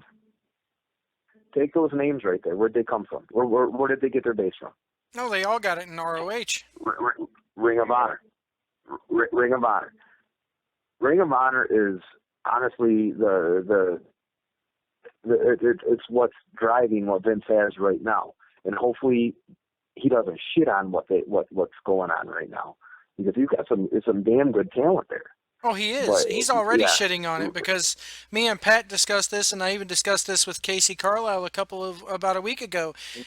They take NXT, okay, and Vince for now is letting Hunter do whatever he wants down there, and I'm happy for it, and Hunter's doing a damn good job down there. But as soon as they come up to the main roster, it's like Vince is like, oh, that's minor league. And I'm like, it's your fucking company. It's still under your fucking company's banner. It's on your network. Why are you going to squash all these guys instead? Triple H is sitting there molding and making new stars and handing them to you on a silver platter. And it's like you're taking the silver platter and ruining it and molding it into McDonald's again. I don't get it. There's a major reason, and this may change in the near future, for business reasons, and I guess is seeing how everything works now, you can't hate the guy for doing it, but there's reasons why AJ Styles never signed with Vince. There's reasons why Alex Shelley had a deal on the table to go to NXT and decided, you know what, I'm going to go to New Japan and I'm going to become part of the Time Splitters. There's a reason for all that. There's a reason why Samoa Joe right now is only in NXT exclusively and is not getting run up to the main roster. I think, me personally, in my opinion, he doesn't want to go up to the main roster because he doesn't want what he's built for himself ruined. Look at Nick Dinsmore as a prime damn example. They took, people are laughing, but the thing is, Dinsmore was a good worker, but Cornette said that they wanted to book him in Ring of Honor, but how can you take a guy like Dinsmore seriously after playing a damn whatever he was for how many years, It just... Sorry. You're right, though. Well, let me interrupt. On that note. But the reason why I like to interrupt is we have another member of the 1640 PWPR family on the line with us, and he's a very passionate guy, and I got to tell you, I know he's hurting a little bit, I'm sure, as he's just a guy. He reminds me of the Mad Dog, Chris Russo of Pro Wrestling Podcast. Right. But on the line is our good buddy from Mike Ferrara Speaks. Mike Ferrara. Mike. Oh, Lord. How are you, man? Hey, good, guys. I was just listening to you guys, and you talked about me and the Mad Dog. Hey, Joe White, why don't you take a breath? And Larry, I heard some good stuff about you, my friend. What you had to say. But thank you, Pat, for the nice introduction. And I'm hurting because right now I'm looking at my TV screen and I'm watching Dusty Rhodes, the American Dream, Dusty Rhodes, take on Ric Flair, Starrcade '85, baby. And it is a sad day, and it's just a horrifying thing to find out. And I want to thank you, King Firehawk. You're the one that was prepping for my show yesterday. You're the one that I seen it, and I just it was like if I was in a bad dream, someone woke me up from it. It was horrifying, but you know what? Dusty Rhodes, his memory will live on with all of us, and everything that he's done over the years, and creative. When he was the booker, he created Starrcade, War Games, Clash of Champions, Battle Bowl, the Lethal Lottery, the Dusty Finish. you know, and then all his great matches, you know, and his feuds. And then, Joe White, I heard you talk about the day that the Horseman, you know, broke Dusty's arm. I remember watching that on the Clash of Champions, and I was upset. And then, you know, and I said, what's he going to do, you know? And then he went out and he got his partner, you know, Magnum TA, and he became the America's King. It just on and on with Dusty. And then WWF, he went in there as, you know, and he went in there as a marked man because, you know, Vince McMahon said, you know, we're going to put you in polka dots and call you the common man. But you know what? That worked. And everything that Dusty Rhodes accomplished, and just one of the things was funny. I always loved the saying that he told his son on Clash of Champions. He told him, he said, "Arn Anderson, when you walk behind, you're not a leader. And the view never changes, baby. The view never changes, baby. The view never changes." And you know what, Dusty Rhodes, my friend, it just goes on and on. And the bionic elbow, the flip flop and fly, all that stuff that he taught. The D's gonna steal on you, baby. And all that funky like a monkey. You know, and just the stuff, it'll never go away. Dusty Rhodes was an icon, is an icon, Hall of Famer. Well, I said enough about the Dream. Tomorrow night I have a show for Pro Magic is Wrestling. We will be honoring Dusty Rhodes as only we could, you know, and that's basically what's going on, man. I mean, it's a sad day, but thanks for having me on, King File. Talk about it. All one big family here, 1640, PWPR, and Save American Wrestling as well. And, you know, we're getting late into the show here. This probably end up from our end being probably about 2 more podcasts. So could be tribute number 3 and 4, which is, I don't know how many 4 or 5 hour tributes there are to Dusty, but you can you can give that honor to us here. But I just wanted to say one thing, go around the water circle here. It's just random, whatever you want to say. And for me, the most amazing thing that I always think about with Dusty, and I've enjoyed hanging out with Rick and Joe from New Surge Live, Larry McGrandy, pro wrestler from Border City Wrestling, and of course Mike Farrar from Mike Farrar Speaks. And I'm Pat from King Firehawk. Hey, when I was a kid and I saw, and I was talking about it yesterday a little bit with the other guys, the Hard Times promo. You have to remember in that era, I wasn't videotaping it at the time. I happened to have wrestling on that night in my house and caught it, because if you didn't catch it and tape it until you went around tape trading and stuff, I can honestly tell you, I went a lot of years without ever seeing it or hearing it again until the advent of today's society where everything's online. You know, everything went to DVD from videotape, and it appeared a lot more. So in many ways, that promo went dormant forever and then had a whole new life, and it will live forever. It's just an amazing thing how life progresses and cool things from the past come back around, and still to this day, everybody talks about that. So I just think Dusty is timeless, and now he lives forever, as I think I heard his son Dustin say. But basically, that's you know, it's sad that he's gone. Another hero from all our childhoods, you know, passes on in a good way. You know, thank God it wasn't the way a lot of the other wrestlers went in the last bunch of years. But man, it's just still weird that Dusty's gone. But that's where I'm feeling on that. And let's go around, Rick, whatever's on your mind. And from my aspect, maybe we'll go around the circle once or twice, and then we'll call it a night from the King Firehawk version of the show. But Rick, what you think? Yes. I don't have any final thoughts. I'm glad that, you know, we had a chance to talk about the great Dusty Rhodes. I'm glad that I don't have to talk to you anymore. No. Dusty was the man. Oh, I love Rick. Dusty was the man. Used to have 4 kings and a chick. Now we got Pat and Dora the Explorer. But, yeah. yeah, it's cool. It's great that we got to do this and got to meet the greatness that is Joe White. I hear he's a superstar, and hopefully we can hear a lot more than Tim about playing such things as StarCraft and many great cat pictures. That's all I have. Oh, I love that. Joe White, the floor is yours. My cat and StarCraft are both awesome. Rick is doing nothing but trying to sell us.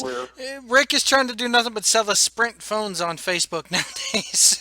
No, I learned something about Joe White today. I learned that when you get up at 4 o'clock in the morning because you can't sleep, and you fight through it, when you go back to sleep, you have an incredible sleep experience. Oh, dude, there's nothing better. There's nothing better. There is nothing better than like if you wake up at 3 o'clock, like, and then go back to bed. When the alarm goes off again at like 6, you're like, no, it was the best sleep ever. But anyway, I want to thank you guys for basically giving us a, 1640 PWPR. Everybody watching the YouTube version of this, please go to 1640 PWPR, give us a like, and thank you guys so much for allowing me to be a part of this here. And I think that the wrestling world in general has lost one of its greatest, if not the greatest promo man ever. And there won't never be another one like him. That's for damn sure. There was nothing, as I said at the top of this, they referred to him as the common man, but the ironic thing is that there was nothing common about him. Well put. Larry, what are your thoughts? I got total wrestling ADD right now. As we're going through this roundtable, I'm watching my DVR and SmackDown. So I'm in on two things. Dolph Ziggler and Seth Rollins need to be in a ladder match at SummerSlam for the title. Pat, even though I've been preaching this for the last, I don't know how many months. Holy shit, what a clinic they put on SmackDown. Especially after the rumors. Sorry, I hate to cut you off. Especially after the rumors that have been going around with the way Vince wants Lana to be with Ziggler and not Rusev. But anyway. Yeah, this is an absolute clinic right now. I cannot, man, these guys are awesome. Ziggler's getting what a tribute to Dusty that would be, having these two in a ladder match. Man, what a story they could tell, speaking of storytelling. Anyway, sorry, I just said that's wrestler's ADD kicking in right there as I'm watching this go down. Thank you for having me on, Pat. It's sad. It's from a pro wrestling standpoint, knowing when you look at the list of heroes that you've lost over the years. I mean, what other profession, what other walk of life can you look at and people get together and say that, hey, they've lost, this person they've looked up to, this person they looked up to, and this person. I mean, pro wrestling is a close-knit family, whether it be as a performer or whether it be as a fan. But I definitely always be forever thankful that I was able to grow up and watch someone like a Dusty Rhodes, like a Ric Flair. And I always, I guess as I got older, had thought that, damn it, if Dusty can do it, why can't we all do it? Unfortunately, there's only going to be one Dusty Rhodes, and not all of us can do it, but he was the one man that could. Whether it be in polka dots, whether it be in the Levi Wranglers in the checkered button-up shirt, he looked good in the ring, and he was a great hero to have growing up. Great person to learn from and watch and learn more from, to be better at my craft. So I'm going to be forever thankful for that. I have a lot of guys I'd like to thank, but before I do that, nothing suits us better than, to me, the guy, as I said, with the most passion I've ever seen in a wrestling fan, which is why I'm a big fan of this guy, my friend Mike Ferrara.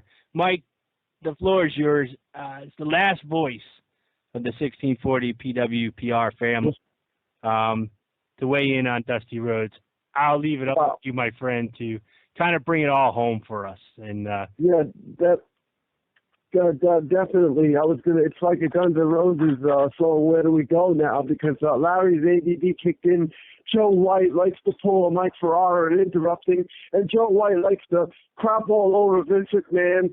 I love Vince McMahon. I'm just going to say this. I love Vince McMahon, and that's all I gotta say about Vince. But Dusty Rhodes, let's talk Dusty.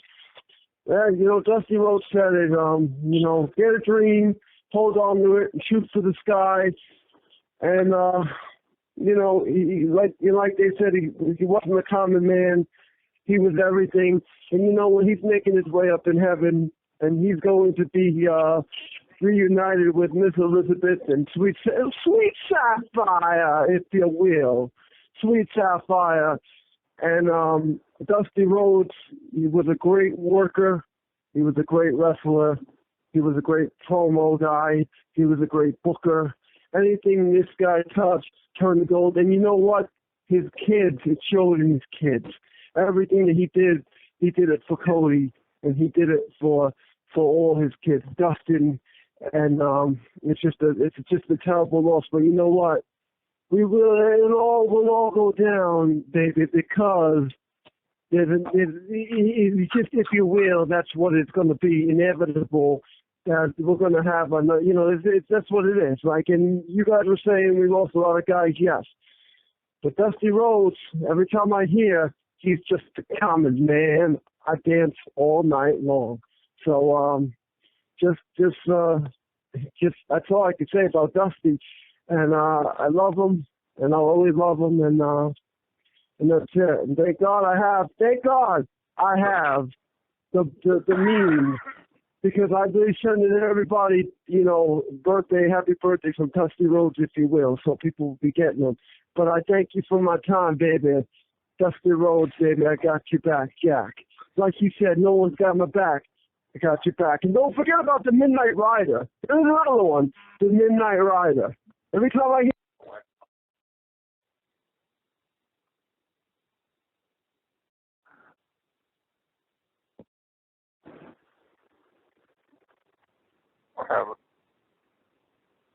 Hello? You there? The what? Yeah, What happened? we bowed out. That was like a fucking radio enema. That's okay. Oh my god. No comment, because I liked the rest of the guys on the network, but Whew. Okay. Might be somebody. Might have been a big mosh. wow. Well, not Wow. talented though. At least he speaks in promos. Oh my god. I might have to go download the shows just to listen to them while I'm high. Oh, shit. That radio enema thing didn't get on their show, did it? No. I said it, and then I'm like, oh shit, I hope I'm still... And literally, I stopped hearing him right after I said that. I'll be honest. He's kind of like what we were, or like I was when I first started. Fucking talented. Oh, you were kind of right. I'm still talented a little bit. You're talented now? He's Ferrara is very green. I'll put it that way. I'm just fucking with you. Dude, I know I am talented, but the dude had me on his show a couple weeks ago, and he's like, he likes to interrupt people, yet I couldn't get a word in edgewise. It was... Oh, I would have told him to go fuck himself if he did that to me. Yeah, I mean, I'm sitting there trying to rebut what he's saying, and I'm trying to rebut what he's saying, and all of a sudden I get slammed with, I'm still talking, shut up. And I'm just like, whoa. Anyway. Like, shut up, nigga. Nobody listens to your show. Go blow a donkey. The views and opinions of Rick Hendrickson do not necessarily reflect those of 1640 PWPR, its shows, or subsidiaries. Fuck them. I'm sorry, what? Anyway, but I mean, I think that if you're gonna, the thing is that I think that if you're gonna do a wrestling show and a wrestling podcast, you gotta kind of know, you gotta find your radio voice and be professional. Fuck donkey dick. You gotta be a little bit, I mean, Rick, for all the dick and fart jokes, we were still kind of professional. I was a pro, dude. See, the thing is that you could do a show like Talking Shirt Willie over there, and nobody's going to listen to it because that's what everybody else is doing. And you could do a show like we did, or a show like I did Casey, or all these shows, and that are different, and people are going to listen to it because it's not the same. Oh, let's review Raw. Let's review the pay-per-view. Let's talk about this angle. It's like, who fucking cares?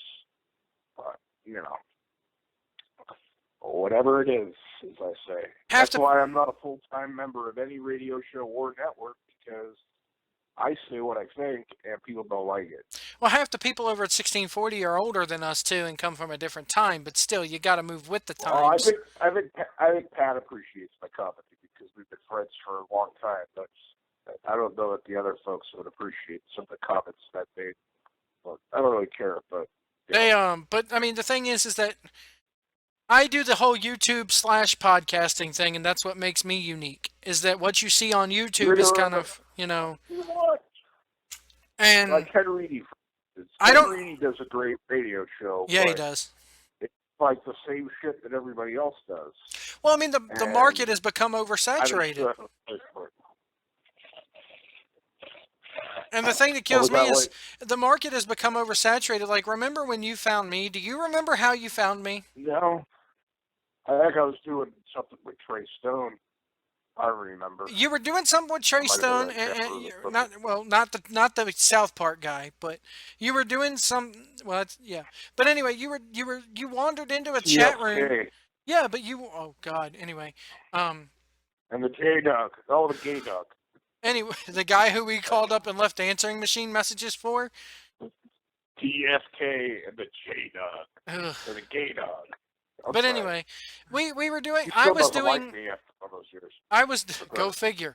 I was doing. I had just part of his dead cancer friend that kind of set us off. Yeah, this day and age, you can't make fun of the cancer victims, Rick. Anyway, but you and I met. We were doing. I was doing a P2P live on Barbaric. I was doing P2P live on BarbaricWrestling.com. Remember that? You wandered into their chat room one evening and was listening to fucking Brett Buchanan's ass. And there's a name for you, huh? There's a name for you. That's a big. I remember. Do you remember we called? Didn't I call him one night and claim to be somebody at the band to talk to his mom? Yes. I remember. I think I remember. That was one of the first shows we did. You claimed to be. You claimed to be his long lost dad. I think it was. I remember. I think that he tried pranking us, and I called him back at the band to talk to his mother, and he like freaked out. That's it. Because I left his network to come do your shit, and he and he prank called us one night. Him and Mike Mazzarone. I don't think Mike Mazzarone prank called us because I was actually speaking to Mazzarone the other day on Facebook, and I'm trying to get him on the show. But Brett Buchanan's not even in wrestling radio no more. He's doing something called Alt Nation, where he runs a website that does columns and news on rock bands. Good for him. But yeah, that was some good times. I think were you with me when I did the Ronco stuff? With the Ronco? Yeah, I was there with you. When you called up Ronco and said that your woofer, your dog, got a hold of the knife and it killed it. Oh my God, I wish we still had some of this shit. Oh, sorry. That was good radio, and we had wrestling guests. Yeah, I mean, fucking line guys. We had Slick Wagner Brown. We had AJ Styles on. We got hung up on by Bobby the Brain Heenan. Sorry, you were so pissed at me that night. And dude, I'm gonna go ahead and admit it. You were right. He did manage Big John Studd. I know. But that was like the biggest guest. That was the biggest guest we had ever had. And all of a sudden he hangs up. And I'm like, fuck. Cut the commercial. Cut the commercial right now. I mean, I am losing my shit. You're like, did he just hang up? Yep. Guys, call me. Literally, guys. I mean, this shows you how green and stupid I was. Guys, we're sitting there arguing about whether or not Bobby the Brain Heenan ever managed Big John Studd. And all of a sudden, I'm being my stupid Mark self. You remember what Heenan said? Heenan cursed at us. Heenan goes, guys, it's been good. Call me when you get your shit straight. Goodbye. Click. You're so pissed. I was so They're mad. like, you gotta be more professional. I'm like, fuck it, I was right. You were right. I was the one okay. being unprofessional, but look how much we've grown. You know, I Oh, mean, well, not we've been really. doing this, dude. Do you realize that was 10 years ago? I know. That was 10 years Uh, ago. we're still fucking funnier than most. Never. Exactly. Well, I mean, we're still fucking funnier They than never some. called it the Joe White Show. We had the Joe White experience, remember? Yeah, okay. We had the Bizzle. Well, you weren't there for the Bizzle. I wasn't there for Bizzle. Oh, man, I'm glad I wasn't there for Even Bizzle. I can only Bizzle. imagine. And I fired Steve and did it by myself. Remember the time you And I had had me to- fire those guys who kept having the stripper on every week? What's her name? Delmonico? What was that show? You had me produce it. And here's a funny story. We're gonna go off into funny radio stories now. Here's a funny one, folks. We're producing an online. People are gonna think I'm a dick, but I don't care. This is how stupid and young we were 10 years ago. Where Rick is producing a show, okay? Is making money off of this show, and this show had MMA guys on. This is back before the boom of MMA. And Rick is having these guys on, and he goes, "They're fucking late on their payments again. I want you to cancel them, Joe." So Rick, I was like, okay, well, how do you want me to do it? Because I was fucking bored, and I may have even been fucking drunk that night back when I used to drink. But anyway, Rick goes, I want you to I want you to produce their show. I don't feel like doing it tonight, but you got to fire him too. So it was the gist of it. So I'm like, fine, whatever. So I'm sitting there and producing the show, and Rick is listening to this show, even though he doesn't feel like producing it. Rick is still listening to it, and he goes, "Cut him off right now. Just click, cut him off." So I hit the fucking button to cut him off. Back when we were using Shoutcast, remember? And then didn't we go on there and explain why the show? Yeah, you had me go on there and go, ladies and gentlemen, I forget what the network was called back then. What did we have the network name as back then? Riot Radio. Riot Radio, it was Riot Radio, and Rick has me go on the air and go, ladies and gentlemen, what was the name of it? Do you remember? Wasn't it like the? I think it was called the Real Show. The Real. Thank you. There it is. It was. Yeah. Rick has me on there and goes, ladies and gentlemen, the Real Show will no longer be a part of the Riot Radio Network due to their lack of payment. Goodbye. Goodbye. And then he calls us up. This guy that calls up. Because apparently they got this stripper lined up. Her last name is Delmonico. I think that's the only thing I remember. Alex Delmonico. Yeah. And he was in with Camp Delmonico, and they were going to do a big thing for the network and the website at the time that Rick had going. And he gets on the phone and goes, look, the payment comes through Camp Delmonico, not us. And Rick goes, I don't care, dude. You're fucking done. And I'm sitting there stabbing my stupid Mark-ass comments in like, your fucking show sucks. Your fucking show sucks. All you've ever had is goddamn strippers. Your fucking show sucks. And Rick is sitting there going, just cut him off. And we finally cut him the fuck off. And I think me and you went in their time slot and did an hour and a half of radio afterwards. We make jokes, but Pat was one of the ones that was paying me at the time, and he always paid his bills. Anybody wondering? But hey, it was good times. I had to fire some people. See, that was good radio. I mean, the show. We were like the Howard Sterns of wrestling radio back in the day.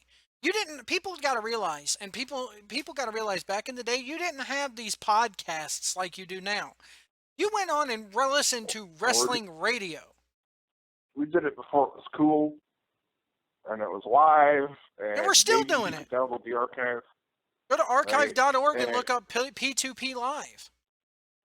What? If you go, the one where I called Ronco. That one's not there, remember? We looked before. I'll go for AR. Motherfucker. I'll go there right now and look up the earliest one that they have here. What you should do is get those off of fucking archive.org and put them on your YouTube channel. Right? But, we had a good time. I think the favorite show I did was Cottage Crew, and that's because we were on the radio. We had big-time guests. It was the P2P Revolution Radio featuring live call-ins. It was radiohaven.net.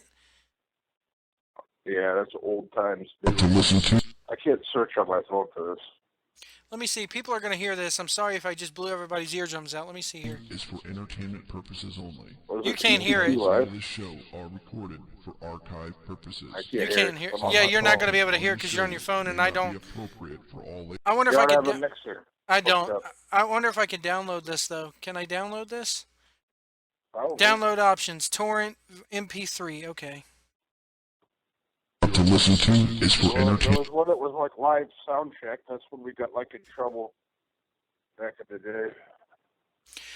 We got in trouble. Oh no, P2P Revolution was a show that I did before I started talking to you. P2P, that was about actual Pirating. file sharing. Yeah. I can't find P2P. Maybe it's under Pillar to Post. P2P. I'll throw a Joe White in there. Let's see what that does. So much I'll just crap on I'll just type archive. in Rick Hendrickson. Oh god. Alright. See what happens. If I can spell your name right.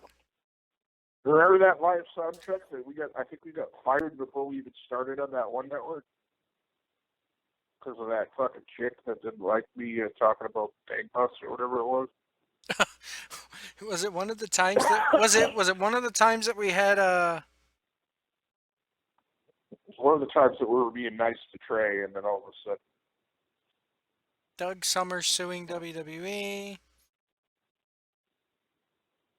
Oh, here we go. P2P Live when we in 06 when we oh my god.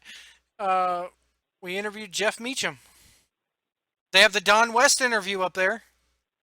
there's a lot of crap that I did on here. There's stuff from 2006. So it's 9 years ago. It's the very first episode of this. We talked with Don West. But I was doing this back in 2 years before that, back in 04. So I've been doing this for over 10 years. I used to go on like shows with people. It says I just searched your name and you're here. Tap Out Radio was up here. Eric Young. We got our Eric Young interview. Yeah, Doug Summers suing WWE was from a couple years back. Wrestling Insanity, wasn't that with Meacham? Yeah, that was his show. Michelle Dayton, the actresses on there. There's the oh my god, the internet game. dude, the live sound check is up here. People are gonna hear this. Hold on, let me turn this down here. I hope it's. What are you doing? You gotta get these onto the friggin'. Yeah, I'm gonna go ahead and download this, and I'll put it on YouTube. The thing is about YouTube now. The thing is about YouTube now, though, is they might copyright flag me, but as long as I don't monetize it, you know, these are. Why would I monetize something that somebody could get for free? We never played whole songs though. The live sound check was a good one. Necro, well, that was with you. There's like Necro two of Butcher them. was There's a good one, but you weren't on that one. There was two of them on here with Don West, Doug Summers suing WWE, P2P Revolution, Tap Out Radio, The Rick Show #1. That was just me going to my mailbox and playing porn. P2P Live with Lexi Fife and Internet Dave. From 2012, New Search Live episode 10, we discussed TNA's Bound for Glory, CM Punk's rise in WWE, the Hulk Hogan tape scandal, and the Obama phone. Was that one? Oh, that had to be one of the ones we did on the radio. Yeah, that was in 2012. Was that Saltine the Cracker Time? It might have been. October 17th of 2012. I'm going to download this one as well. People said they want to hear. People said they want to hear more about me driving a truck for a living. Why? It's not that glamorous. You already have like a fucking 1,800 videos of that shit, don't you? I do. I only have 100 videos on here. P2P Live with Don West. The Eric P2P Young. Live sound check. If you just click on your name. Huh? If you just click on your name there, just type in Rick Creator Rick Hendrickson in quotes. In quotes? Come on, dude. The fucking live serious? sound check was the same night as Don West. And we put, in this episode, we're testing out our new system and we recorded it. 18 or 18 and plus, please. Yeah, it's because I was talking about Bang Bus, I believe. I think you played a little bit of a Bang Bus. May have. And then we talked about on 125 of 06, we talked about the impending move to the Wrestling Media Network. Oh, we did? Yeah, apparently so. Oh. I believe we got fired before we actually. Eric Young was actually a good interview because he talked a lot about his acting and going to acting class and stuff. It says here Doug 5, 12, 13 on the Fringe Radio Network. Oh, that's one of the Christian shows. Oh Lord. Doug Summers suing WWE, and this was uploaded by you. Yeah, that one I did. Who is Doug Summers? CarnageCrew.net Complete Archives. Doug Summers was tag team wrestler. Fucking, what was his partner's name? Big time, but they were big time at the AWA.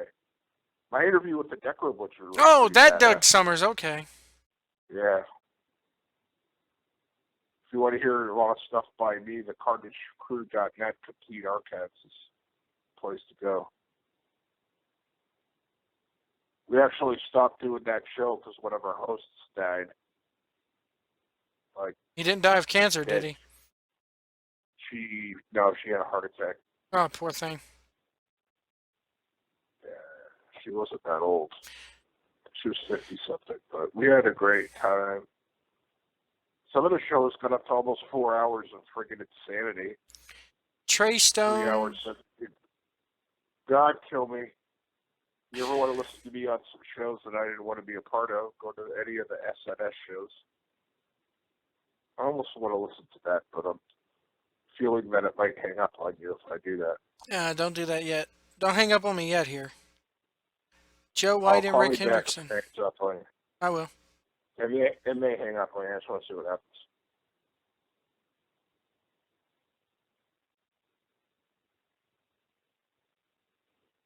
Hasn't hung up yet.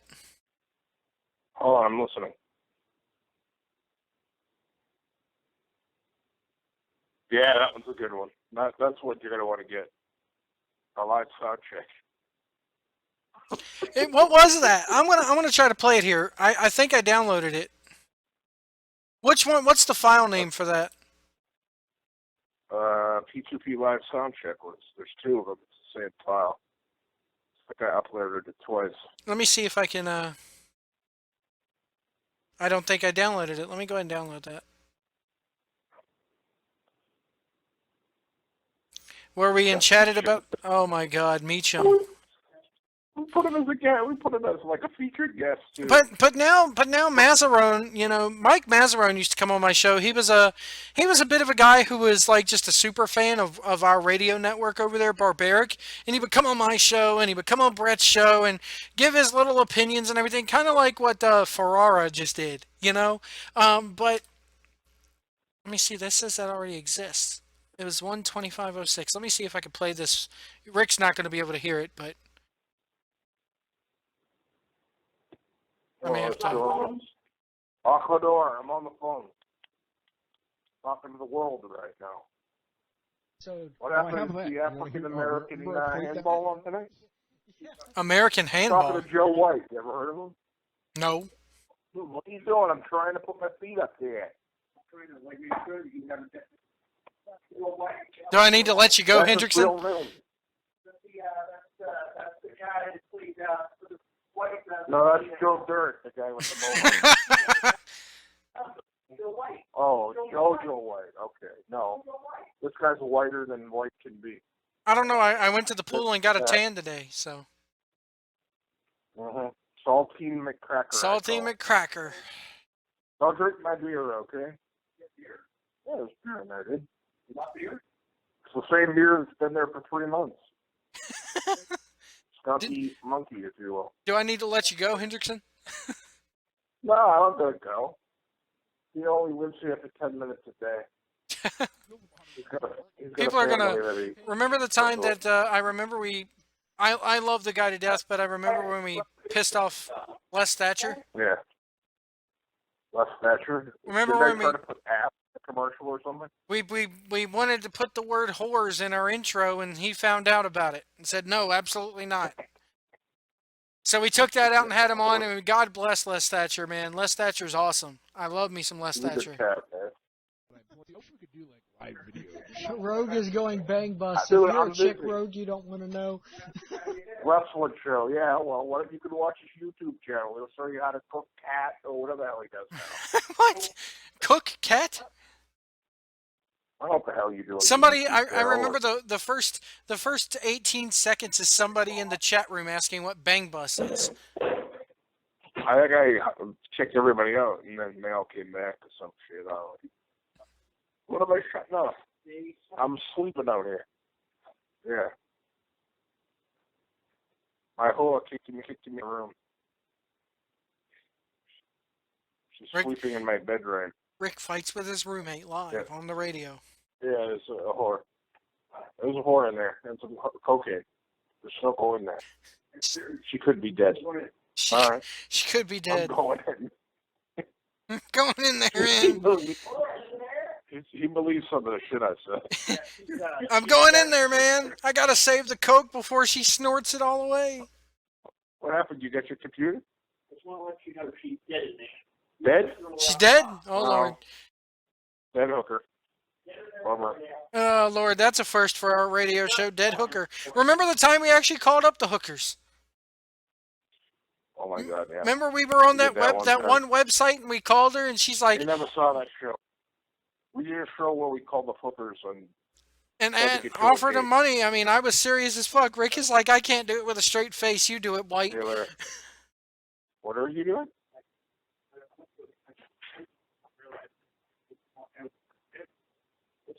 At least you didn't run down the hallway naked like you did the other day. Run down the hallway naked. It's not what I saw, dude. What? Don't tell Joe White that you were running through our complex with just towel on one night? Oh, my Lord.